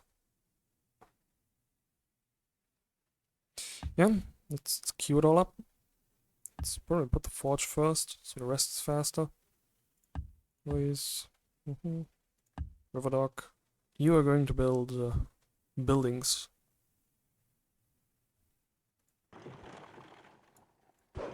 This is a little offensive army, the core of it remains. Some very experienced city raider short swords. That's what that war produced. The battering rams are pretty irrelevant. The battering rams we can actually delete. Get back to that free support limit. That's going to hurt our power score a little bit. Probably only recalculate next turn. But battering rams are so cheap to build, and they're not very strong anymore as soon as warfare involves walls. It just take forever to bombard down a walled city. So next we go on the offense. I think we should build catapults. If we can build catapults at that time. I think they're not that far off anymore. Just behind fortification, siegecraft here, yeah. Okay, that still requires a tail of other units, a tail of other technologies. Oh well. If we need more siege unit, we can just build battering rams. As we see, they don't cost really anything. 3 turns, accelerated by that prime timber.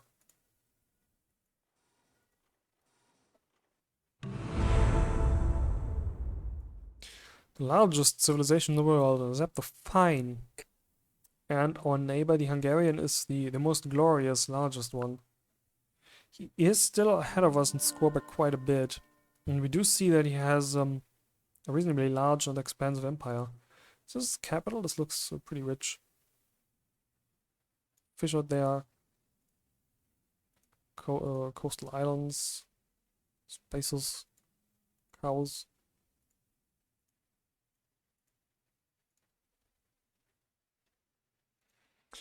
Alright, I guess you are going to stay in that city.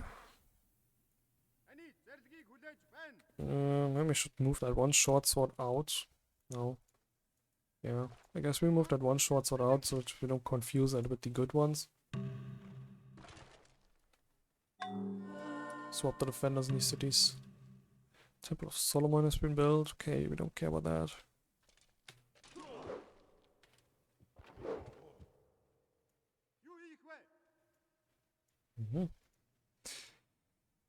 Okay.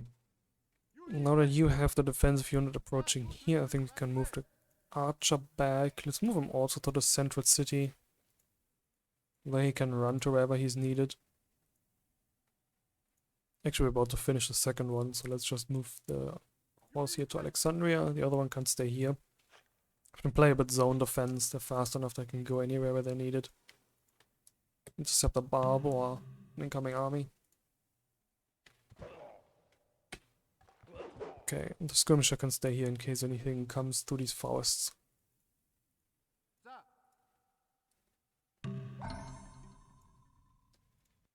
Keshik Archer.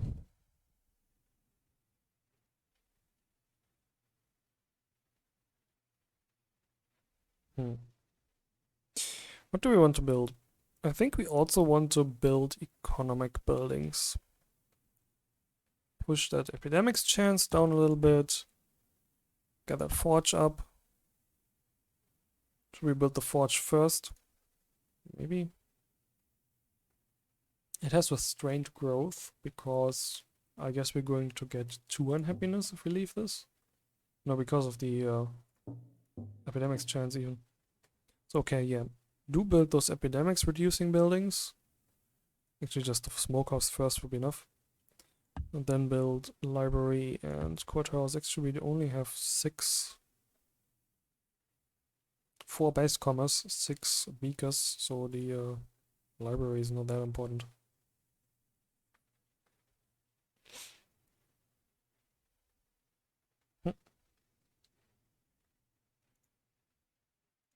Build up our cities, yes. Then we can build a few more improvements. I think we should build more workers sometime soon. We just have the one that we conquered here and one in our capital that is building a grazing ground there. And now that we have more terrain, we probably want to improve stuff. For one thing, we want to hook up this copper. So you go there. Archer stays sentry in that city. And I think that's about it, what we want to do for now. We have started the game. We have gotten our early game steps out of the way. We've decided between pastoral nomadism. We've decided against substance economy, which is always an important early game choice to make, I believe. Which way you want to shape your economy there. Getting lots of great use out of these pastures, of these grazing grounds too. We founded the first city, then we went to war. Together with the Hungarians, we managed to entirely destroy the Egyptian civilization too. Now we have a second capital. That's going to be a great benefit. I'm going to assume that there's still a few undiscovered resources in some of these tiles. It was bauxite or sulfur. Some later game stuff. Yeah, now we are going to consolidate our empire. But that is something for next time.